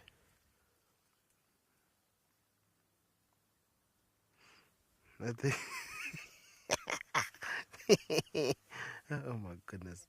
Look at that one. The young man. Oh, don't fall. The little one's always quite clumsy, but very curious. Always very curious. Baboons can be quite scary creatures, I must say. Hey, you guys are going to fall off here, and someone's going to get hurt. But once they get used to you, it's actually quite funny. They're all messing around in this fig tree. I mean, there are figs in there, but they're not ripe.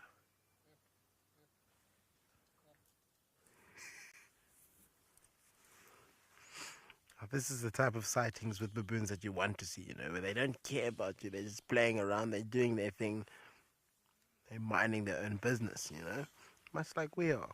Although I suppose we're not really minding our own business. We're all up in the baboon's business now.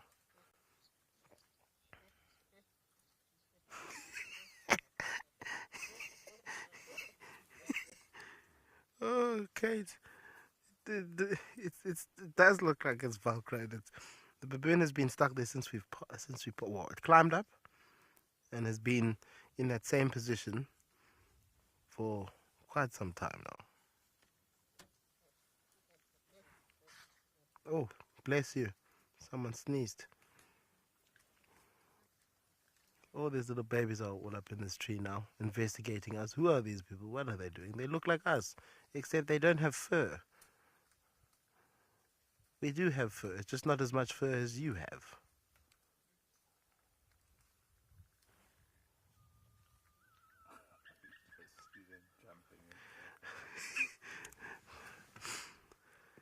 Oh my goodness. Now baboons, they live in large troops. Sometimes can reach over 100. They are very carefully monitored by big males, dominant males. Oh, there's a bite there. Looks like this youngster's taking the initiative here and disciplining everyone. Now that's something that you will see with baboons. There's a very strict hierarchy. And little ones that cannot behave, well, they are dealt with and they are disciplined. They're disciplined with biting, disciplined with smacking.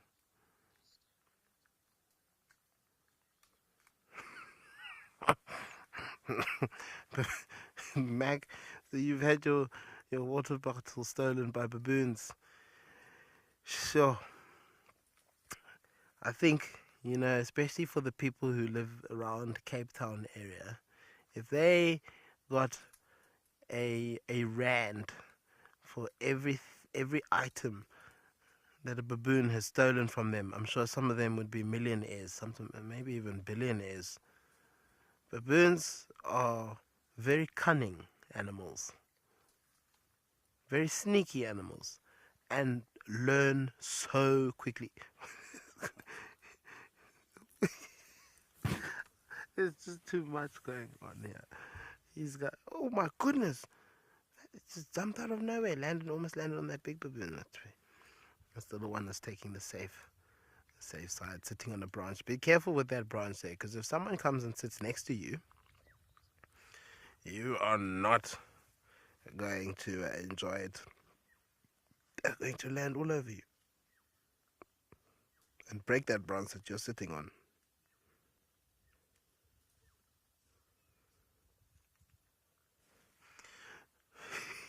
No. It's a fight. It's wrestling. Now, from exploring the wild to planning your future, every journey starts somewhere. Visit invest.alexforbes.com to start your investment journey today. Oh my goodness. What have we stumbled across here? This is what you always want to see. When they behave themselves and they come to the party, they can be rather entertaining to watch.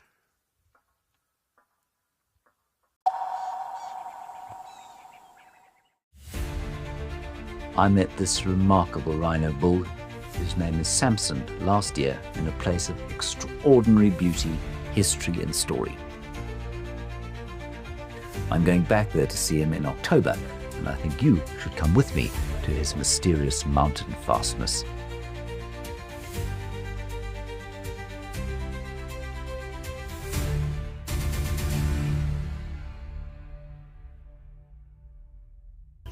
South Africa's wild places are closer than you think, because Federal Airlines brings them to you. From the calm of our FedAir lounge to the smooth boarding of our trusted fleet, we take care of the journey so you can enjoy the adventure. Our flights go beyond the ordinary, connecting you to South Africa's most remote and extraordinary locations. Federal Airlines, your gateway to the South African wild.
My goodness, listen to that. Listen.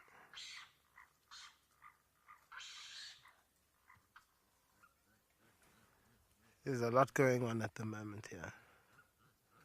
Someone being disciplined. What are you doing? You be careful there. If you fall, you'll hit yourself.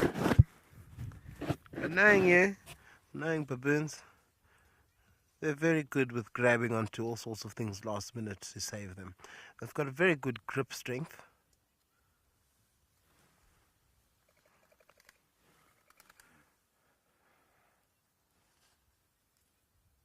Incredible grip strength that enables them to climb trees in the way that they do. What are you doing? Trying to push the other one off. Oh. It's a bit of a fight here.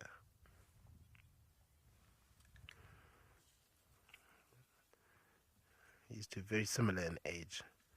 Also looks like they're trying to amputate each other's arms here. It's one male and a female playing with each other. But now, usually, so the baboons you really have to worry about is the big males. Those are rather dangerous creatures. They get quite big, and when they get to almost like, you know, fully grown, they're canines, so they're the sharpest and the longest teeth they have in their mouths can sometimes be longer than the canines of a lion, which is quite impressive for an animal smaller. However, baboons are very wary around lions. Often not so wary around, okay, they're very wary around all predators, but they often don't take any trouble or any nonsense from predators like leopards. A troop of baboons might get attacked by a leopard, one baboon might get caught, but the whole troop of baboons are going to go at that leopard. The leopard's got to be very, very careful when it does try to catch a baboon, and when it does, it gets the baboon in, like, sort of under control and in a hold where it's not going to get bitten, one, and the baboon doesn't make a noise.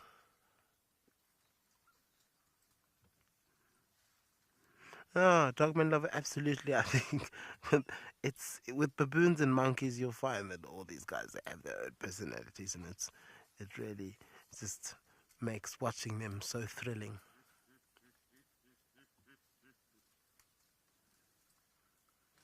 Look at that one just sitting in the middle there. He's all distinguished. What's happening?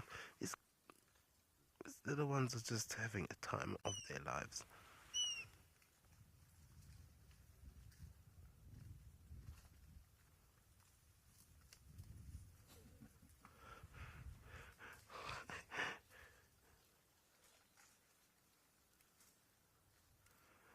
Lloyd, I think, they've got lots of parasites and all sorts living on them, ticks and all, and having such thin skin means that they do get affected by, they feel these bites and all sorts of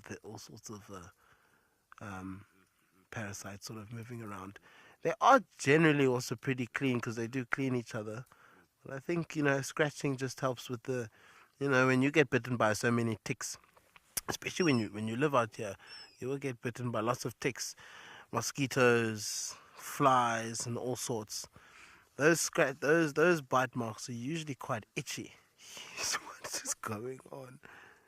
They're usually quite itchy, and they're going to constantly be scratching at them, even if the tick has been pulled off. The mosquito has already been killed.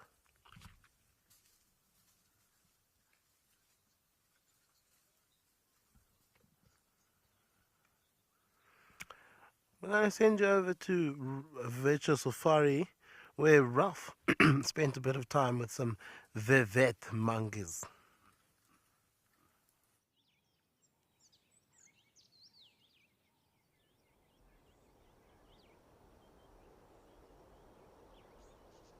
Hello everyone and welcome to the Welgevonden Game Reserve in the Limpopo province of South Africa. My name is Ralph Kirsten and behind the camera I've got Gert. Join us as we go and discover this wonderful slice of the South African bush.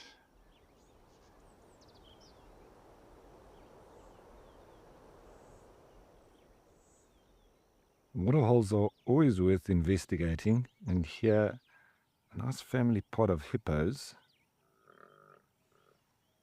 just near to where the blacksmith lapwings are potentially nesting. One way to tell between male and female hippos, females are a lot more pink around the eyes. And the males, once they reach adult stage, are a lot darker. So it's like the females have got makeup on.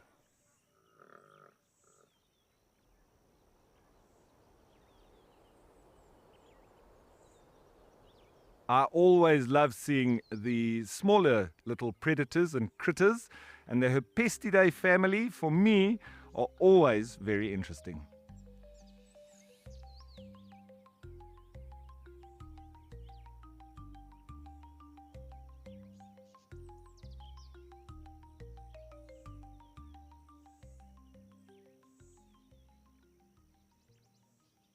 The banded mongoose, always very alert and often standing up on their back legs just to get a bit of a view over the grass. Ferocious little creatures that got extremely sharp little teeth. The carnivores that they are, always in search of insects, scorpions, spiders, snakes, whatever they come across.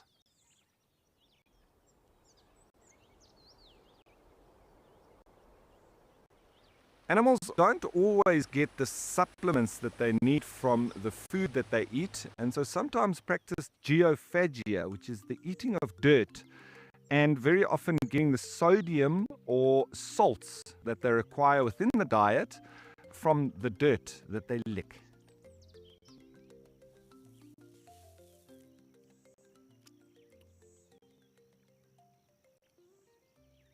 Now, this is very interesting behavior. As I mentioned, feeding on soil. Animals often do this, and we found that there's a lot that actually do this on this particular site. So we would say that this is a sodic site and a natural salt lick.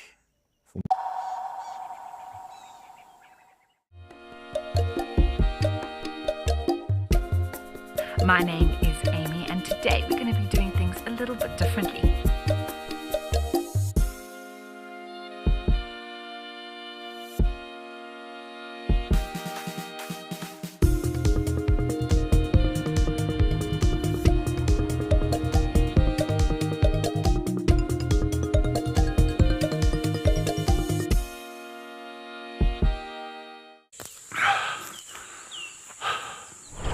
What does it take to handle the wild? Balance. Determination. Focus. Yaku!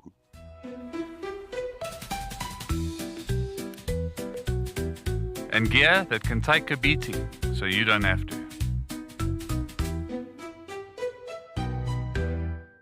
My full name is Mpho Tikani. Best part of my job is coming to see nature. Worst part of my job is logging. That's the worst thing ever, because you have to log amount of footage. You sit in front of that computer and yeah, you think of deleting the footage, but no, they need the footage. If I want a camel, probably a soccer player. I know some people don't believe me, but I'm very good, I'm very fast. Join our expert guides at dawn for a live, immersive safari as the bush comes to life. Found ourselves a chameleon, and look how he's changed color. Every sunrise brings new discoveries. Pound for pound, a leopard is one of the strongest cats around. Ask questions, share your thoughts, and connect with nature live and in real time. Great excitement, great happiness. Start your day with adventure.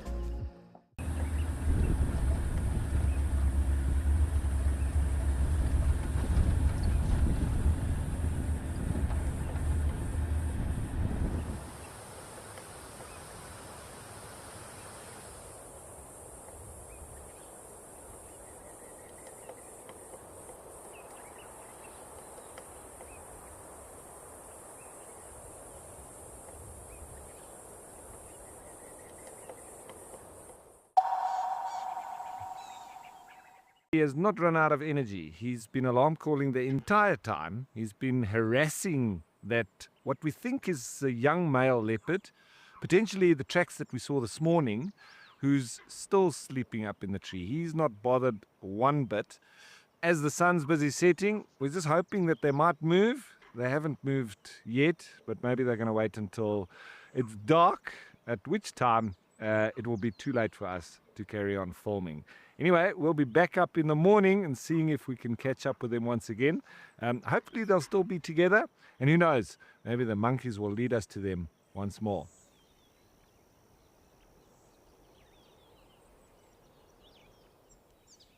Thanks for joining us, and stay tuned for more action from the Welgevonden Game Reserve.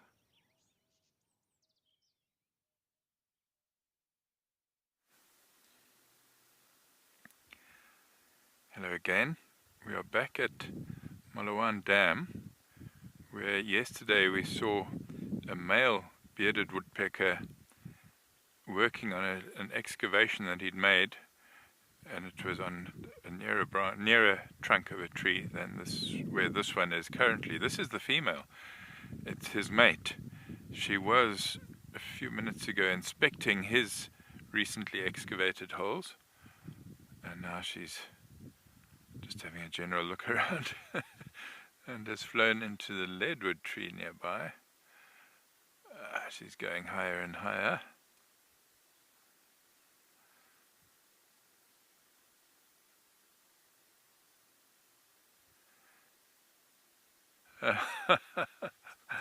And she's flown into a dead tree that's on the other side of the dam.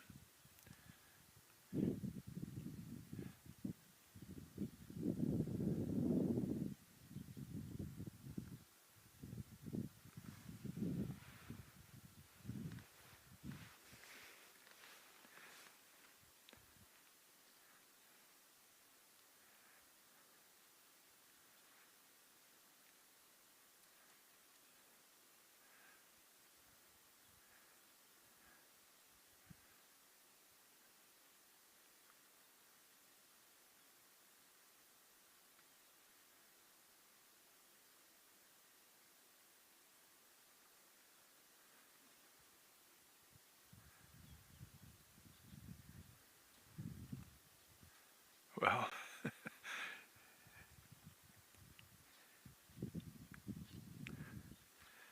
fairly typical of a bird, isn't it?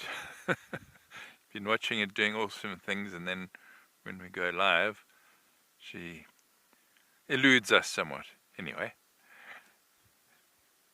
it'll be interesting to see over the next few days if she starts nesting there in the cavities that the male made.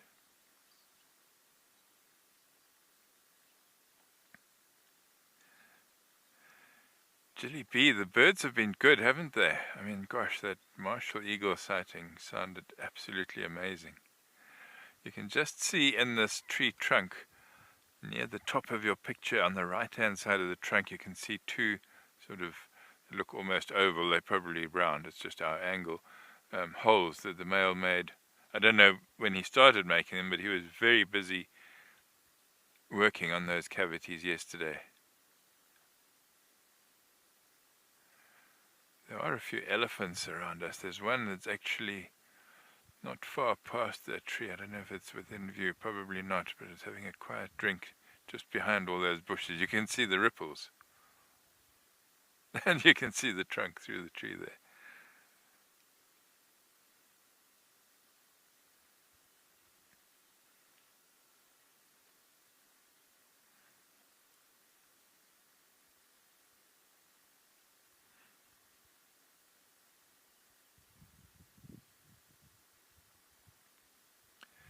Such a lovely spot, this Malawan Dam. I like all the dams we've visited already here.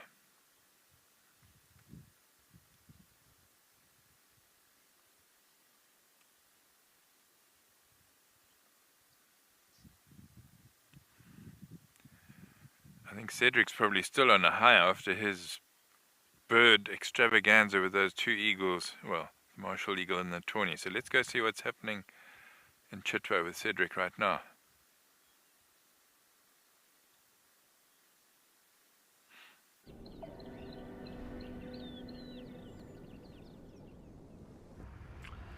Thank you, Leon. Yes, indeed. I'm still on a high with that martial eagle sighting. It was absolutely amazing for this afternoon. Something really spectacular. All right. On top of that, we have moved into this area, and the guy said that Kachava and her two youngsters' tracks went straight into another property called Cheetah Plains.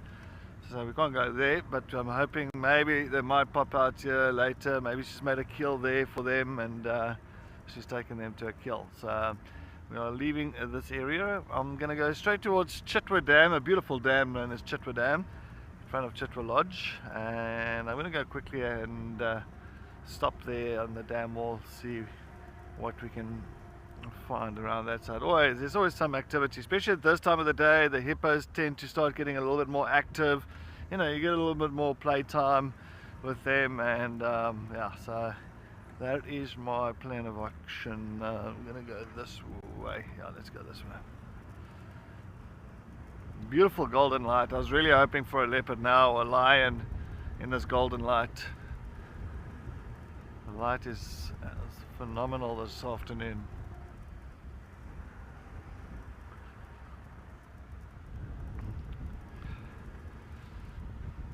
But yeah, no, that martial eagle today was fantastic.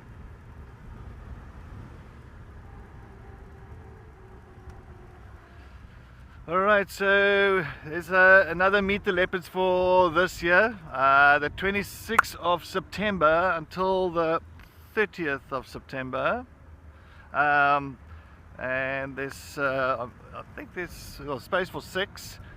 We will be residing at a beautiful lodge known as Jackie's. So it's just south of us here. It's going to be fantastic.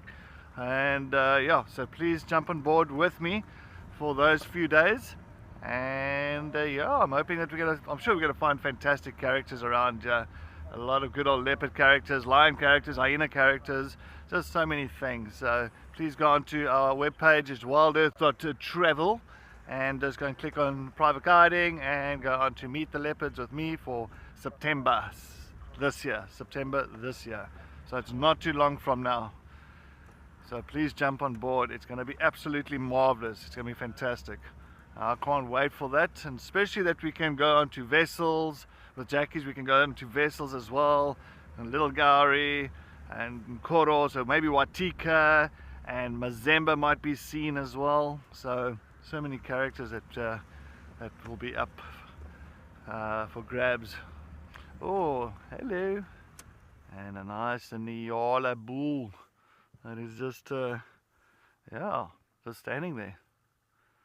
Hello, mister. How are you doing this afternoon? Beautiful male. Sometimes you'll find that the males, the stripes is a little bit faded on some of them. But this, nice. Oh.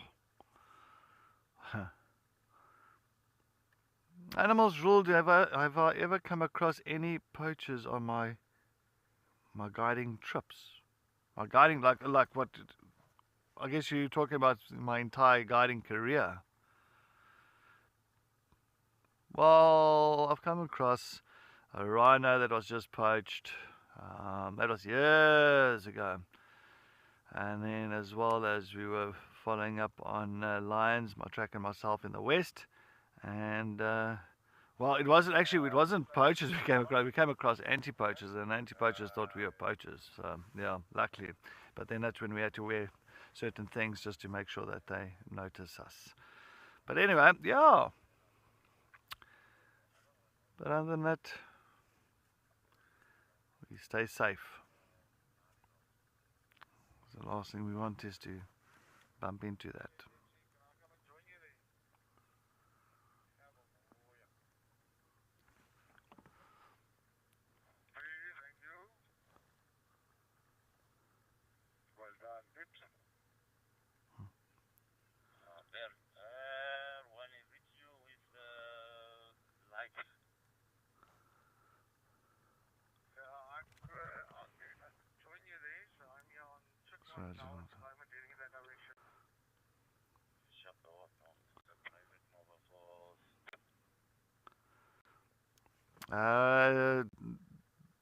Ron, can I take a stand by there?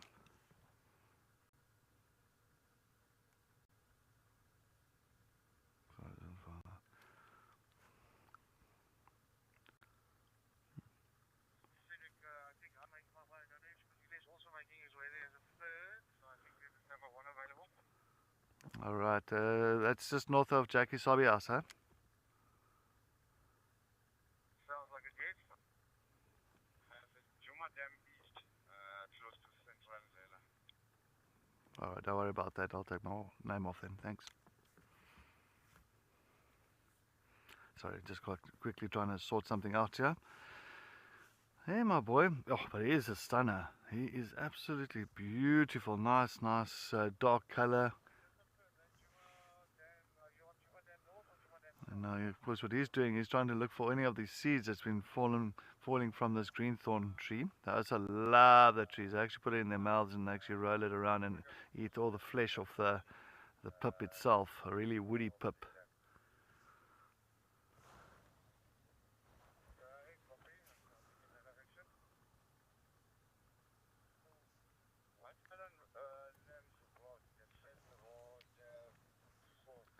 All right, hello. Well, we are going to slowly head towards Chitwa Dam. Let's head back to Leon and his elephants.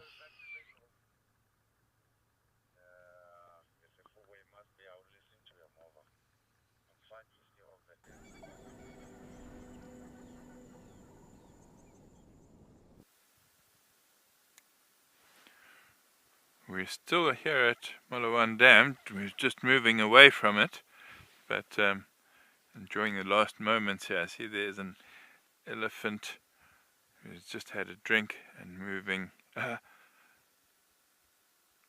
Elephant's rump moving into the bush.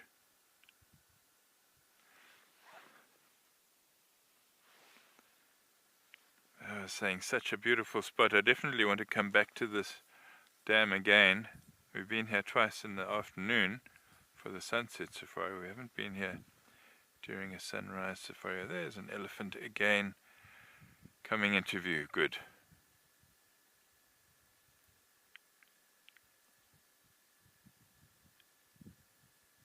Elephants at water, always special.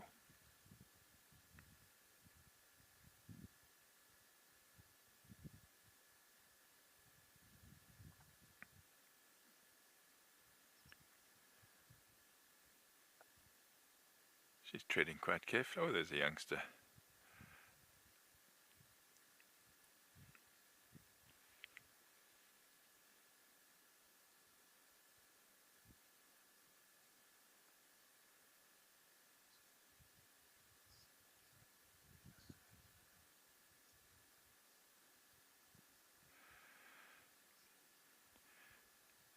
Jacob and Sons. It's so rare to witness elephants mating or giving birth. It certainly is.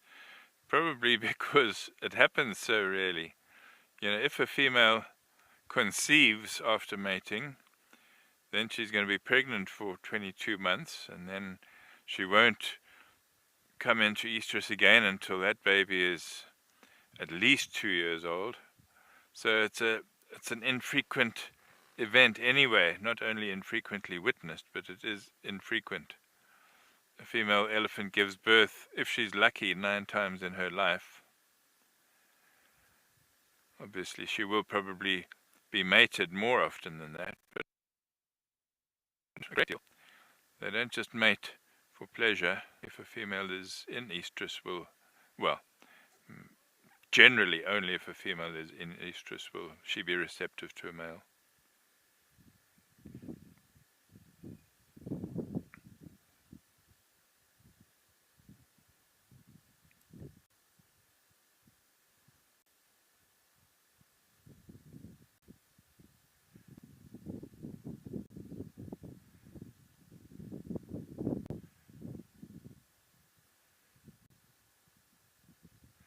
That was rather nice.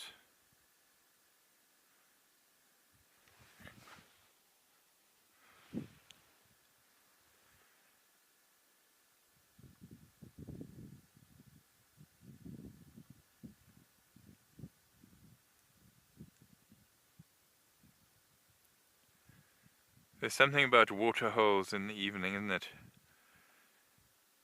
At dusk, it's always a good spot to be, any water hole.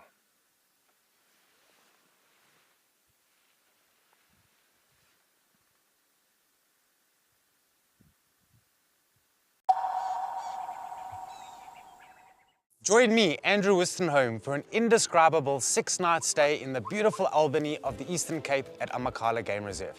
Now this trip is going to be action-packed with a lot of storytelling, adventure, as well as the opportunity to make everlasting memories. We'll be exploring the best of Amakhala by staying at 2 luxury lodges, which will be the perfect blend of comfort as well as wilderness. Book your spot today and let's get ready to explore the wild beauty of Amakhala.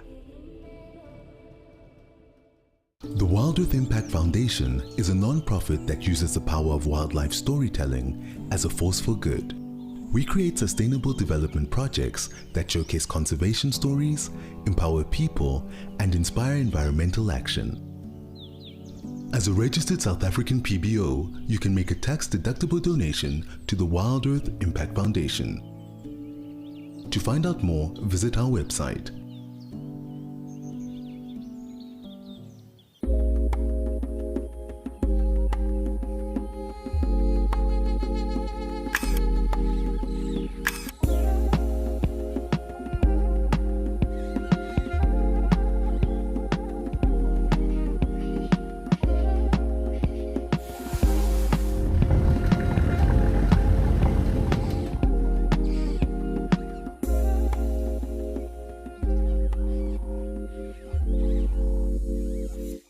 Join our expert guides at dawn for a live, immersive safari as the bush comes to life.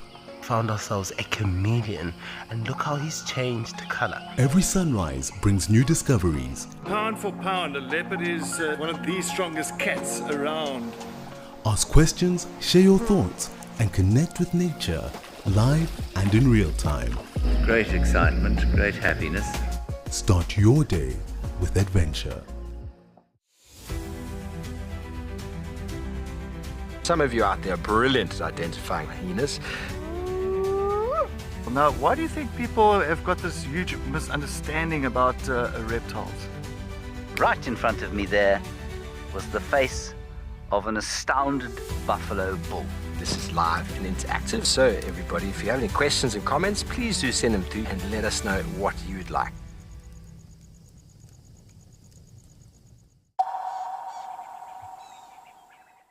The sun is about to dip behind the horizon, and it's going to get cold. Janine, it is indeed. It is perfectly round. You've got to wonder to yourself, when these animals create such burrows, you know, they've got to think about the architecture. They've got to think about the right angle to go in. Otherwise, where I'm standing means that I would fall in. So it's quite... I'm not going to stomp because I don't want to actually fall in. And I don't want to ruin someone's hard work here. But there's a lot of thinking has to go into this, into digging and, you know, making sure that they can go in. They can do a little twirly around so that they can come out face first and not have to beep, beep, beep, reverse out. Otherwise, you know, you never know, they might reverse out. There's a brown hyena waiting for them, or a what's it called, or a cheetah or wild dogs waiting for you.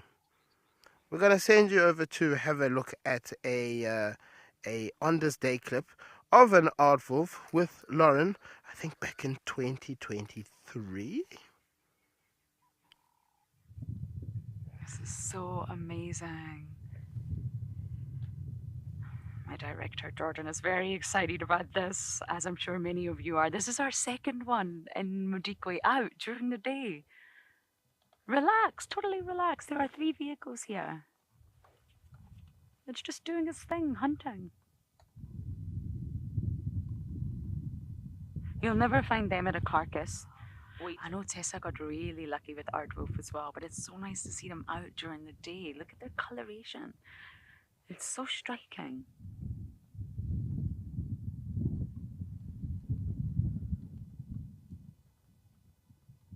Look at it just going through the grass, looking for insects.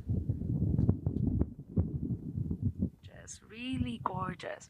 You see that hyena element, but you also see a very small, more vulnerable element to them.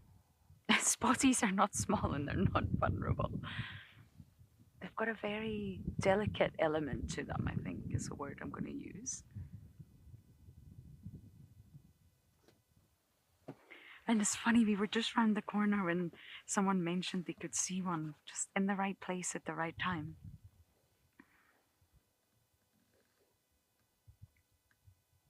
This is really special, everyone. They're strictly nocturnal.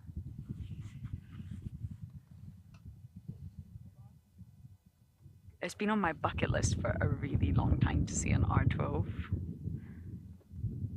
This is my second sighting of one.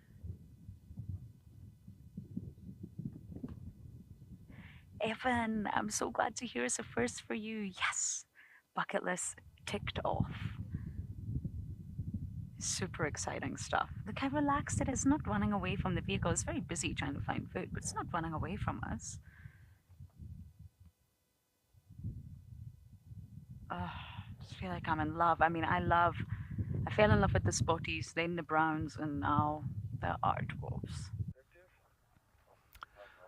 Well, it's so nice. So Lauren having those aardwolves in Modikwe, and yeah, Igor and myself, when we went to, in 2023, when we went to Modikwe, Igor and myself, Igor is of course one of the cam ops, we got to see an aardwolf. We couldn't put it live because it was early in the morning, it was on the airstrip, so yeah, that was my only sighting, one and only sighting of an aardwolf. So yeah, very, very nice in Modikwe. Well, this is one of the 3 banded plover chicks. They are absolutely growing up so quickly. Very, very quickly. This thing is still so small.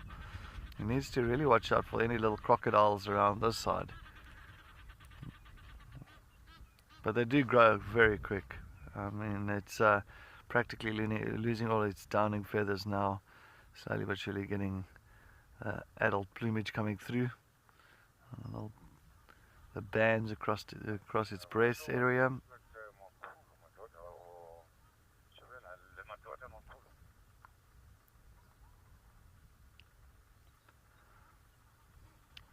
They started off with 3, no 2. I only saw 2. I don't know.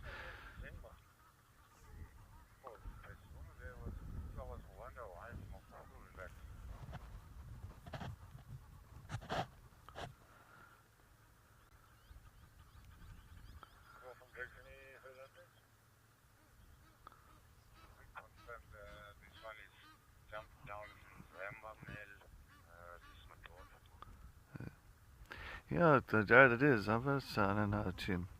But unfortunately, I can't see the other one, so I don't think the other one did survive. But I mean, they survived.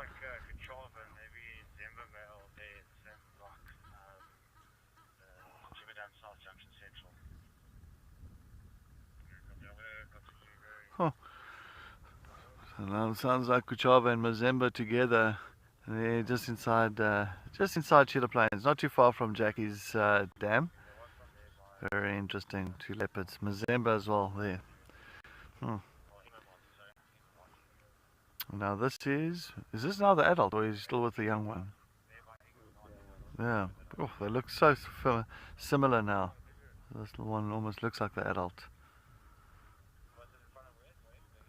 But yeah, survival rate is not great for these little ones. Fortunately, there's a lot of predators around this area.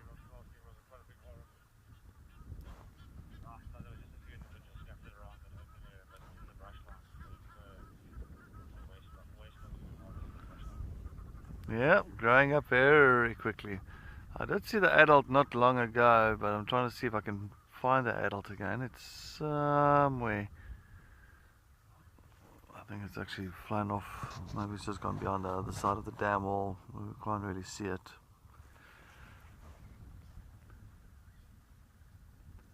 Always nice to spend a bit of time here at Chitwa Dam, just to kind of unwind and just take a look exactly what might come down here. Always nice bird activity.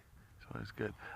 There's a little while. There's some parents. Just go further left up the upstream. Just a little bit further up there. We might there it is.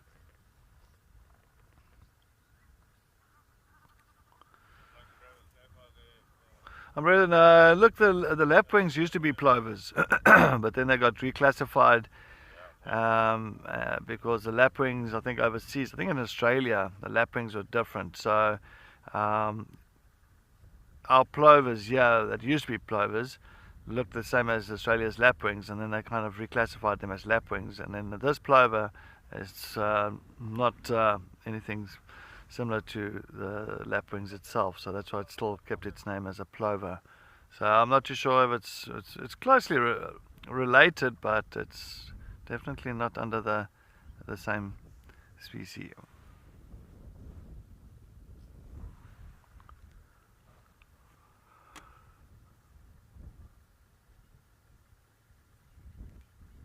Huh. Maybe tomorrow we have Mazemba. That'll be nice. Sure. Hopefully. And that's lapwings at the back now. See, those 2 there is lapwings. So the crowned lapwing looks practically like that, but not the same color, but similar body shape, and also running along the ground. This is now known as blacksmith lapwings.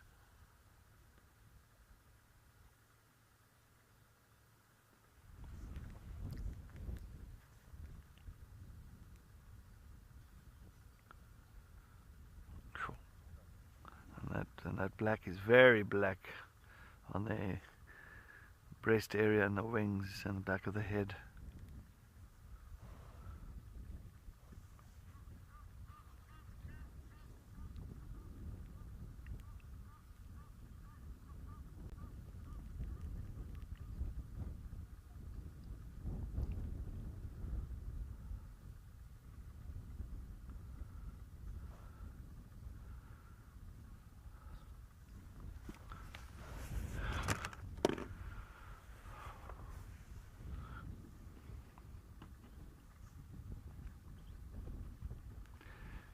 There's a nice helmeted guinea fowl at the back end. Whole family.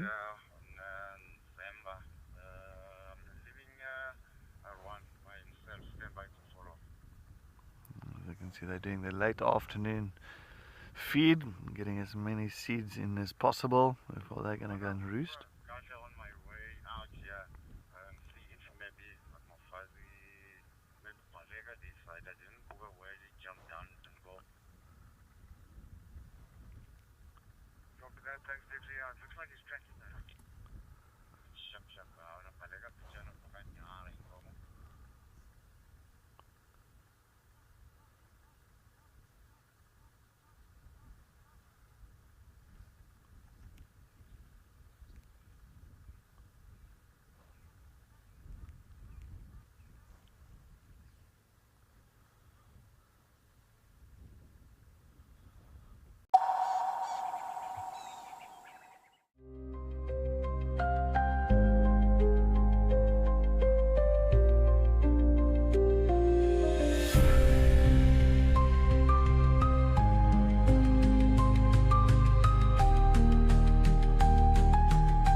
Wild Earth has launched a special fundraising drive for our non-profit, the Wild Earth Impact Foundation.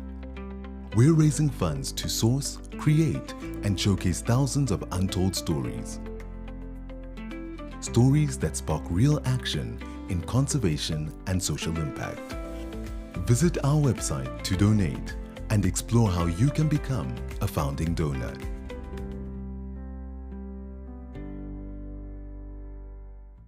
My name is Takudzwa Panda Msesani. My scariest moment is when it happened twice.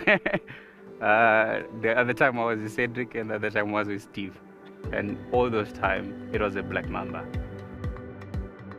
My favorite meal in camp is gonna be burger and chips.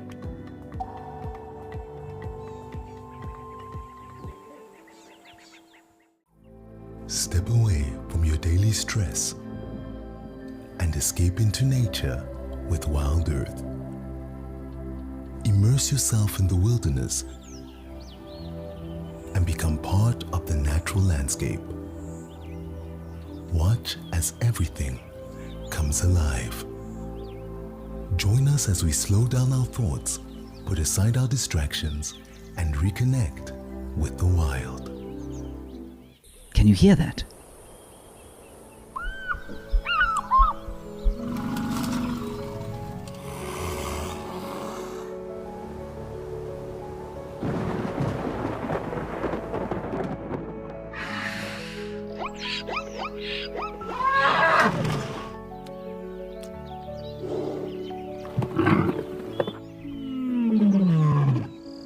The wild is calling.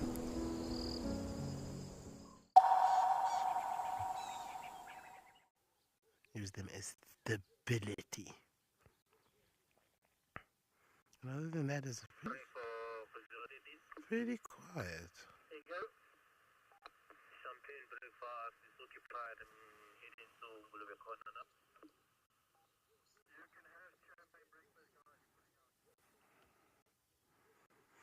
No, Claire, luckily for us, the lodge does all of our cooking, but we stay maybe about 25 minutes away from the lodge. So we travel back and forth to get breakfast and to get dinner. But most of our drives, when we finish the drive, we will end them at Mabula Lodge, and then from there we will continue on. It does sound like little creeps down there, though. Nope, not. Those are actually dark-capped bulls. The one's pitch is just off, or was off. But you can hear there's definitely lots of birds around here. The ringneck dove.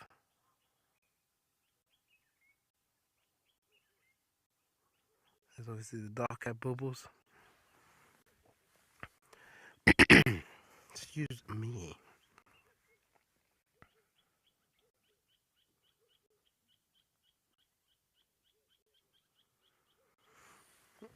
Now, in September the 30th to the 5th of October, there is the Hidden Rhino expedition that shall be taking place with 8 guest spots available. You will be walking amongst wild rhinos in one of in Africa's last strongholds, hosted by Aaron Strongham and an artist and conservationist born into this wilderness. You'll be joined by James Henry, an expert safari guide and a wild earth presenter. You will get to track animals, interpret signs, as well as explore the ancient mountain trails, storytelling evenings with the custodians of the hidden world, archaeology, medicinal plants, moonlight rhino walks, and thermo drone demonstrations. The location remains undisclosed until booking to protect the rhinos. Please do go look at Wild Earth Travel to find out more about this once in a lifetime trip.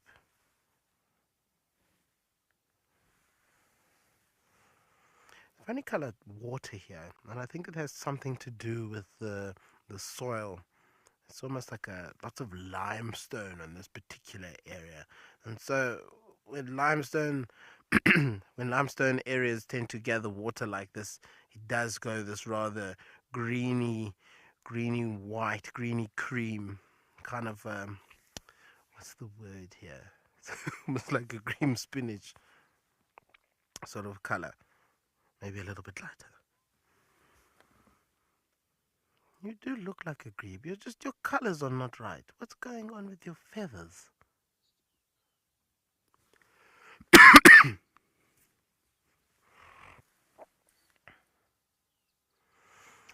Edward, I wouldn't say predators prefer to drink at night time or at twilight hours. They just generally are active and moving around at those particular times quite often. So, sometimes it could be a little bit too hot during the day for them to really want to go and drink some water. But if they're thirsty, they will go. It doesn't, nothing really stops them other than heat from utilizing water and drinking water. But majority of the time, it's just due to the fact that they are active at those particular times, and they found that maybe it's a suitable time to go and have a drink of water. Well, this grebe looks like it's heading off into the reeds. I suppose it's going to find a nice place to roost for the evening. And it'll be out and about at first light to continue foraging for things. Hopefully, I wonder. I mean, this grebe looks big enough to have eaten that frog. The last grebe didn't look big enough.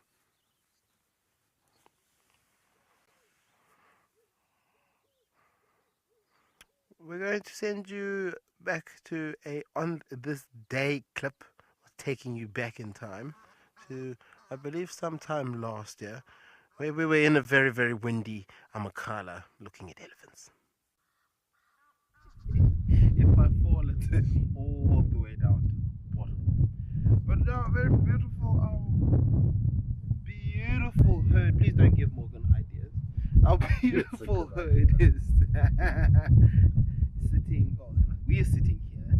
They are moving. That's not all of them. 1, 2, 3, 4, 5, 6, 7, 8, 9, 10, 11, 12, 13, 14, 15. Something is missing here. We are missing a few members. But as our little babas there, beautiful. Wait, where is he? I saw him now. I've lost him again. Oh, there he is. I see him.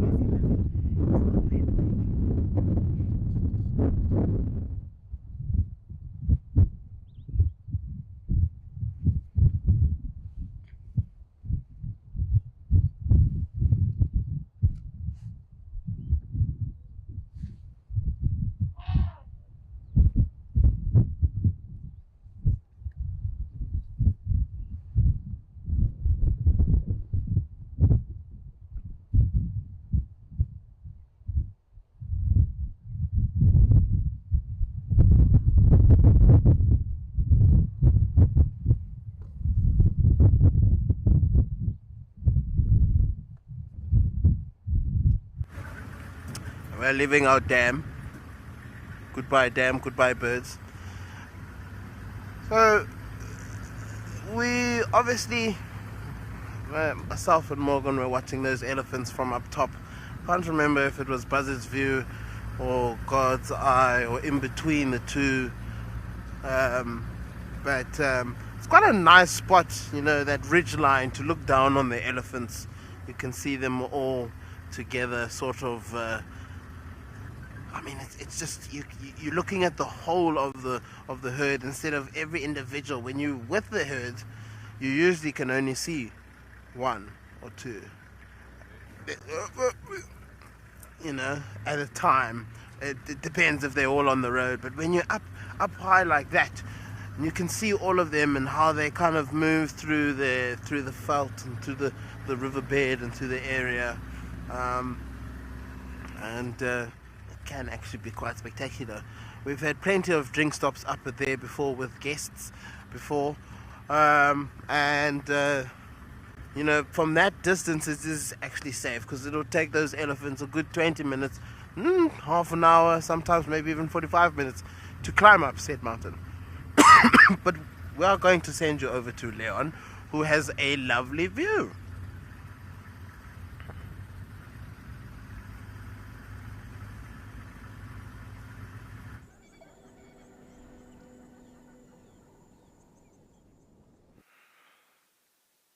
Hey, welcome back. And indeed, now at dusk, came across a few zebra. Also a giraffe not far from them. We went through an area where our signal was somewhat intermittent to non-existent, but here it seems good. So let's see if we can share this moment with you for a little while at least.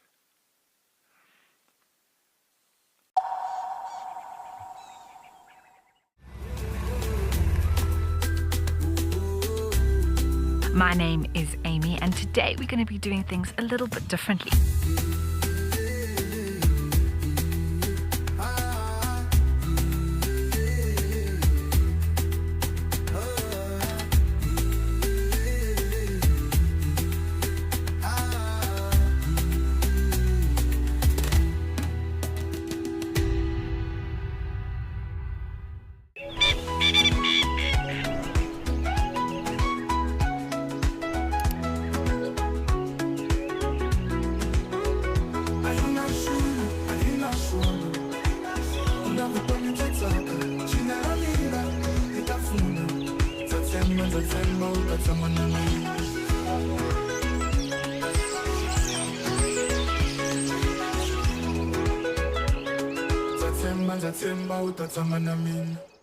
My name is Takudzwa Panda Msesani.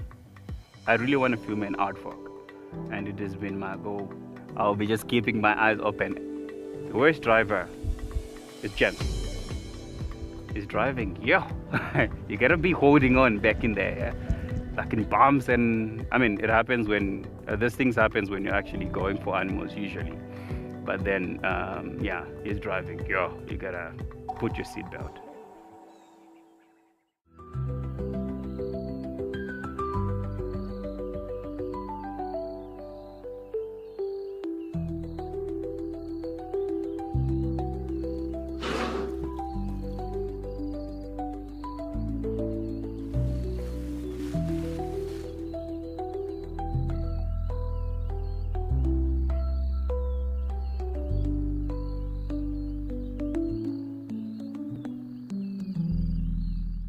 Out here, every wild moment counts, and as a wild earth explorer, you will not miss out.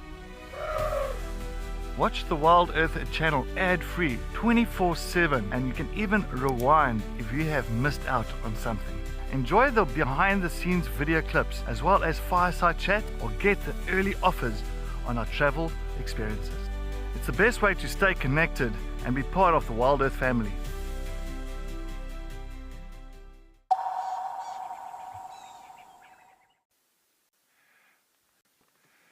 Yes, Darkman Lover, I agree with you. It's a very beautiful piece of Africa.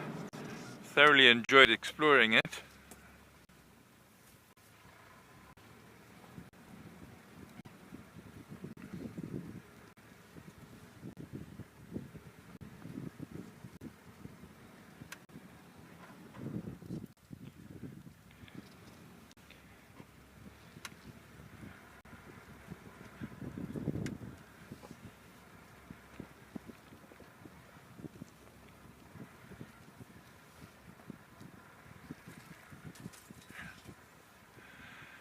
higher ground.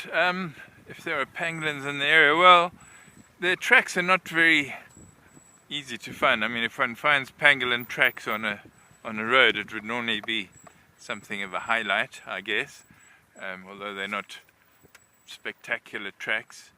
But inspecting termite mounds to see what's been active around them, because pangolins are termite eaters mainly, termites and ants to a lesser extent. Yeah,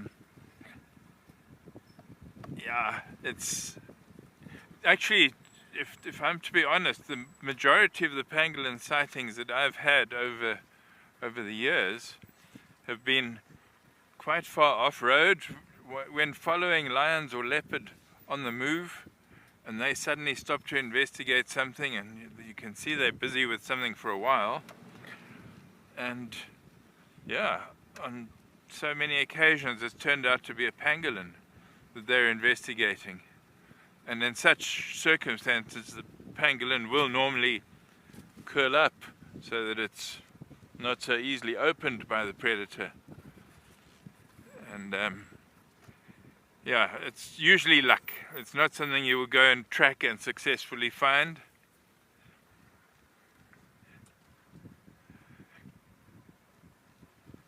There are people who have done research on pangolins who might have tagged them in some way, put a microchip of some sort so that it can be followed remotely.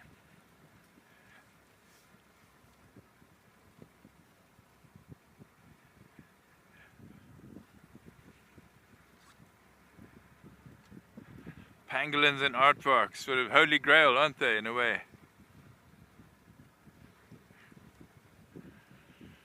Well, we're carrying on with the last bit of the sunset, and let's head on to Cedric, who's also on the move in Mabula, see what's happening there.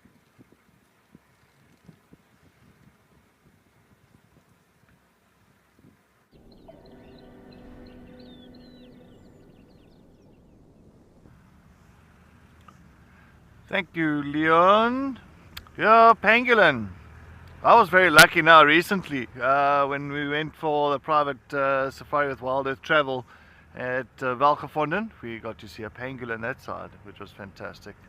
Lovely, lovely sighting. It was my fourth pangolin. Fourth one, yeah. And I've been very, very fortunate. Like 3 of them have been pretty much next to the road. One sighting was pretty much on an open clearing. That was my first sighting of a pangolin. I was at Simambili on one of the open areas there. Stunning, stunning sighting. But yes, as well, tonight I am prepping myself. I am psyching myself up because I know that I've got to prepare dinner tonight. Yes, and I told them, Paul, I shall be making some spaghetti bolognese tonight. So I don't know how it's going to go, but I'm sure it'll be fine. I've got a rough idea on how to do it, prepare it. So I think that is going to be a winner for tonight. And Paul, yes. I'm hoping. I'm hoping so. But anyway, we'll see. We'll see how it goes.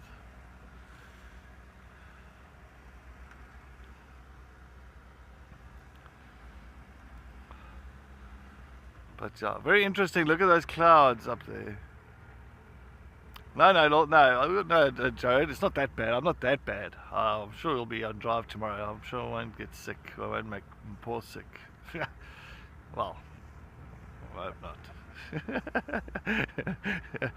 No, we'll be fine. I usually got like a bolognese sauce, but now tonight I don't have a bolognese sauce, so I've got to make my own bolognese sauce.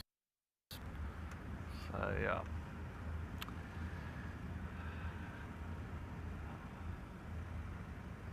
Suggestions is welcome. Yes, please let me know. Oh yes, and Paul does. Oh yeah, and Paul makes nice pup. Oh, a lovely pup, and Sheba, well, not really Sheba, just pup, and a braai. Yeah, we had nice braai. So yeah, no, Pause. He's got skills.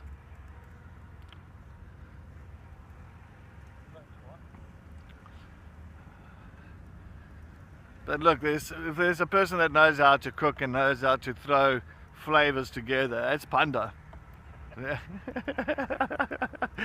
Trust me, Panda throws a whole lot of flavors together. Very interesting. Oh, sounds like this bush is alive. Oh, it is alive. Ooh.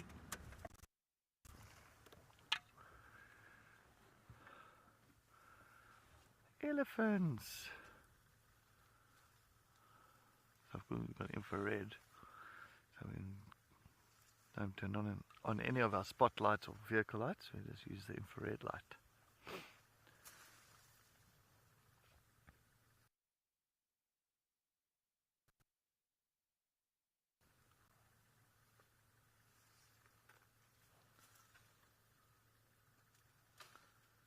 It's feeding away. Yes, I do hear more in the distance. This one is, I think there's got a few of them around here.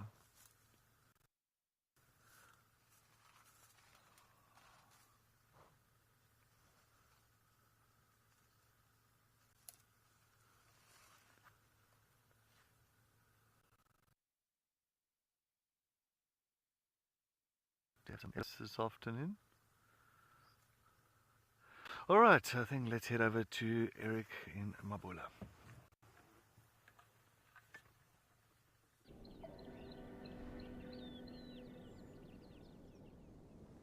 Let's hope that elephant doesn't get angry with Cedric and doesn't chase them. But yes, good luck to Paul and Cedric. Hopefully they don't give each other food poisoning. We'd hate for that to happen. So we're bumbling now, sort of back on our way out. It's almost time to bust out the spotlight. Nocturnal life is coming alive, or should be coming alive fairly soon. We're doubling back on the road that we came in on. I'm just going to move slowly through this area without driving into holes.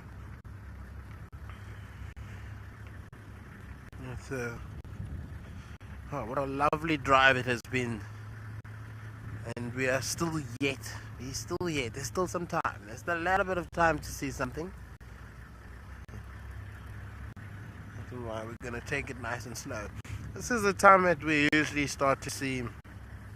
Doesn't matter. I mean, whether it's winter or summertime, this is the time we usually start to see moving around.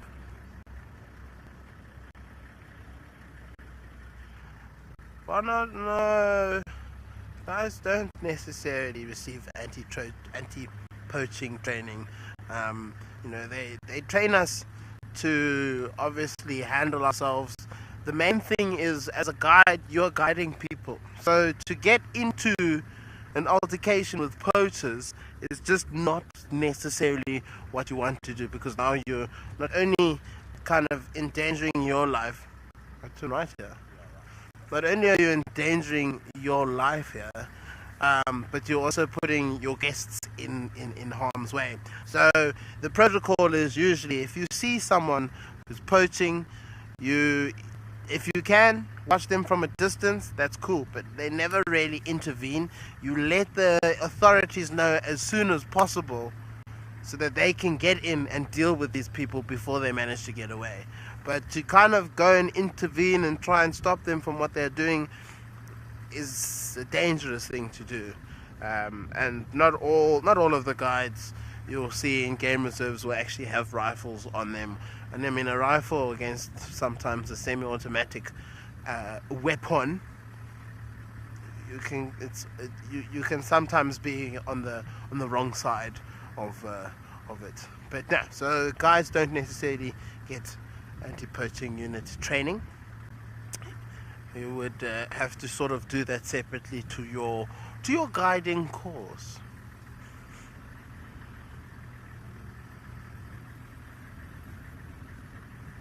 And now I think it is getting dark enough to bring out the spotlights while staying on the road. Righto. Because when we look into the shaded parts of the road, which is on the outskirts, you know, where the thicket starts, you can't actually see what's there, and that's more or less where animals are going to be hiding. If they are, well, not hiding, that's where animals are going to be feeding if nocturnal animals are out, or they'll be hiding in those particular areas. So it's always good to double check, even though I can see everything in front of me, no problem, without having to have the vehicle lights on. It's always good just to have a little check. That way we can also see into the trees in the distance. You never know, there might be a leopard hanging around. Who knows? Who knows?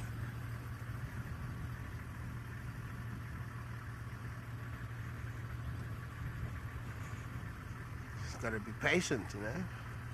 These things do take time. Sometimes it can be on just like that, and sometimes it takes a little bit of time to find.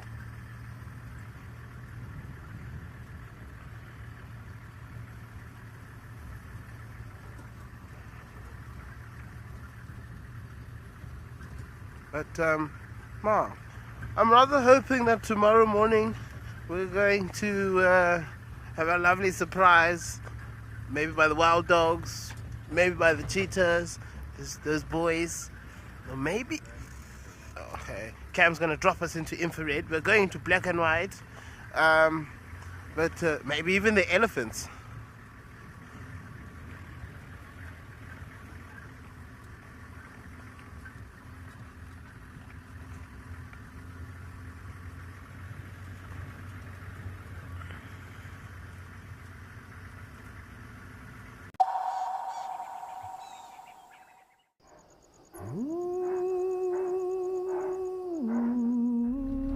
Now this leopard that we're looking at is known by the name of Hlalamba.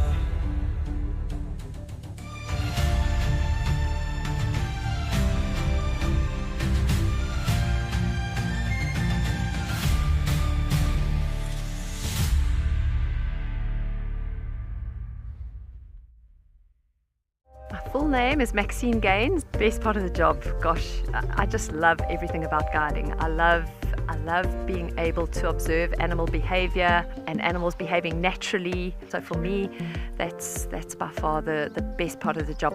And so what we do here at Wild Earth is develop those connections with the people that are viewing, and maybe just light a little spark that says, you know what, I want to be involved in protecting this ecosystem. Welcome to Safari Spotlight. We'll be And you pretend like you're a salesman, eh? Got no idea what's going on in this reserve. Expecting the unexpected. Are we stuck down there? What am I trying to do? So we have another giant of Mabula. That was incredible. This is unbelievable. It's going to be a spectacular afternoon. If you love watching Wild Earth, here's a little tip. You'll gain access to the channel ad-free. You can rewind and rewatch sightings and gain access to our live Tuesday safaris. There's also behind-the-scenes videos, fireside chats, and every SafariLIVE episode, whenever it suits you. It's just the best way to connect with nature.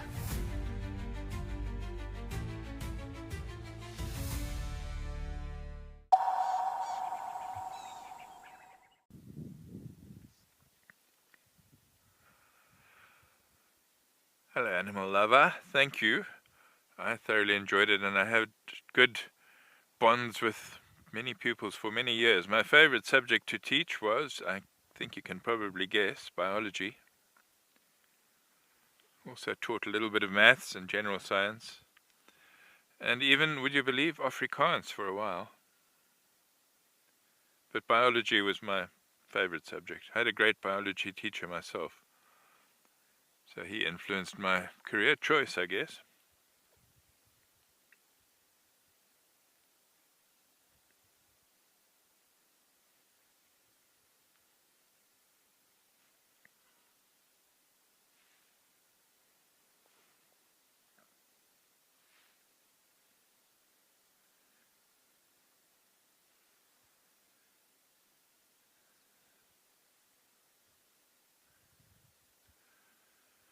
It is, isn't it, Gianna? Yeah, beautiful.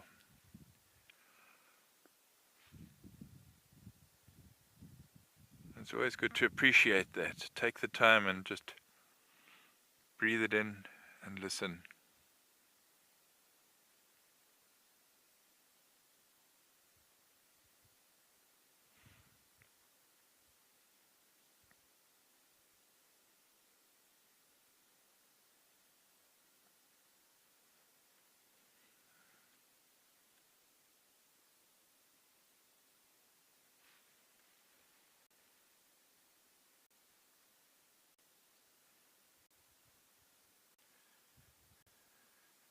So Eric is in Mabula, and he is on the move.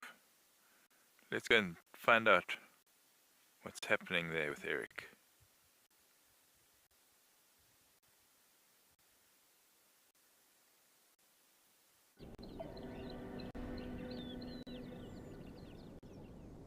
We are maneuvering through what feels like the gullies, the gullies of Mabula, here at the foot of the mountain. We're waiting for anything nocturnal, well, not anything nocturnal, just anything to jump out at us. Whether you're nocturnal or not, we welcome you for the last few moments of drive. Big game trail there, I assume made by the elephants.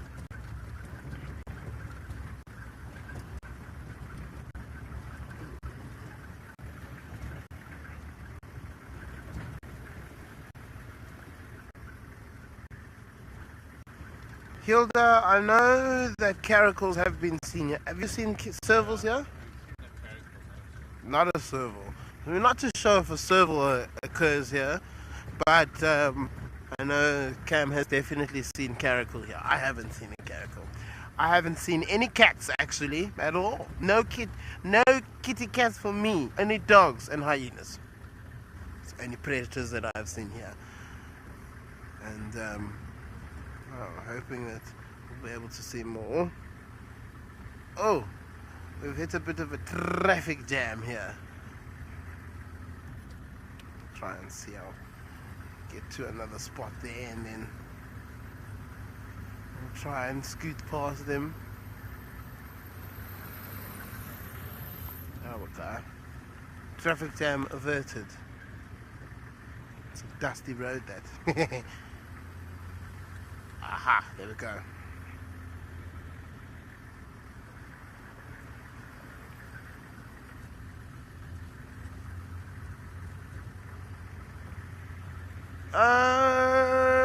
Freddie, I wouldn't say that. I suppose it all depends on the brand of spotlight that you buy, but I mean, these are normal spotlights that anyone can get. It's nothing, they're not kind of tied in towards being in the bush. You can use them for anything. If you want to use it around, walking around your garden, you can. Walking around your neighborhood, when you're camping, no, they're not specifically designed for this. They're just designed to spot anything in the dark, and they have a level of brightness which I have come to adore. It's brighter than the spotlights of the car. I mean, look at that. But no, these lights are very impressive. I think this one is like 6,400 lumens or 6,500. It's quite a lot of lumens, that. And it's enough to make it nighttime, daytime. But we've got to be careful about shining this in animals' eyes. You don't want to daze them, and then they struggle to find their way in the darkness. The bat signal. I don't actually know how many lumens the bat signal is, but it's strong. It's It's very strong.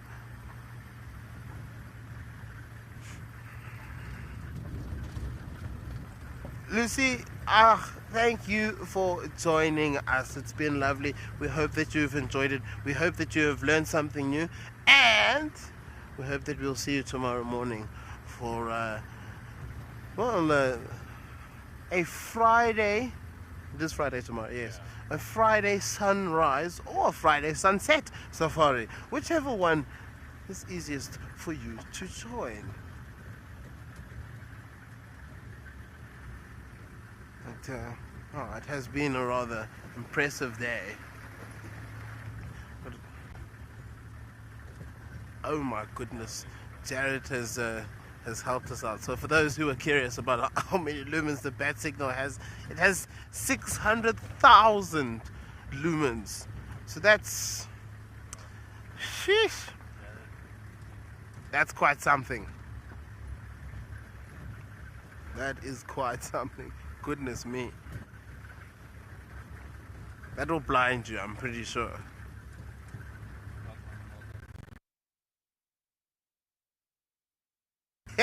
Cam says you could spot Chitra from at a night drive. Absolutely. Absolutely. You could light up the world.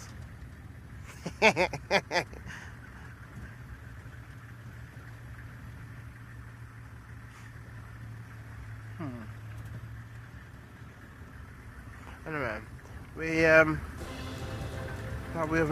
at the end of the drive now, ladies and gentlemen, and we really thank you all for joining us. Like I said, we hope you all have enjoyed it. We all hope you learned some information about some interesting animals that we work with every single day, and we hope that you will join us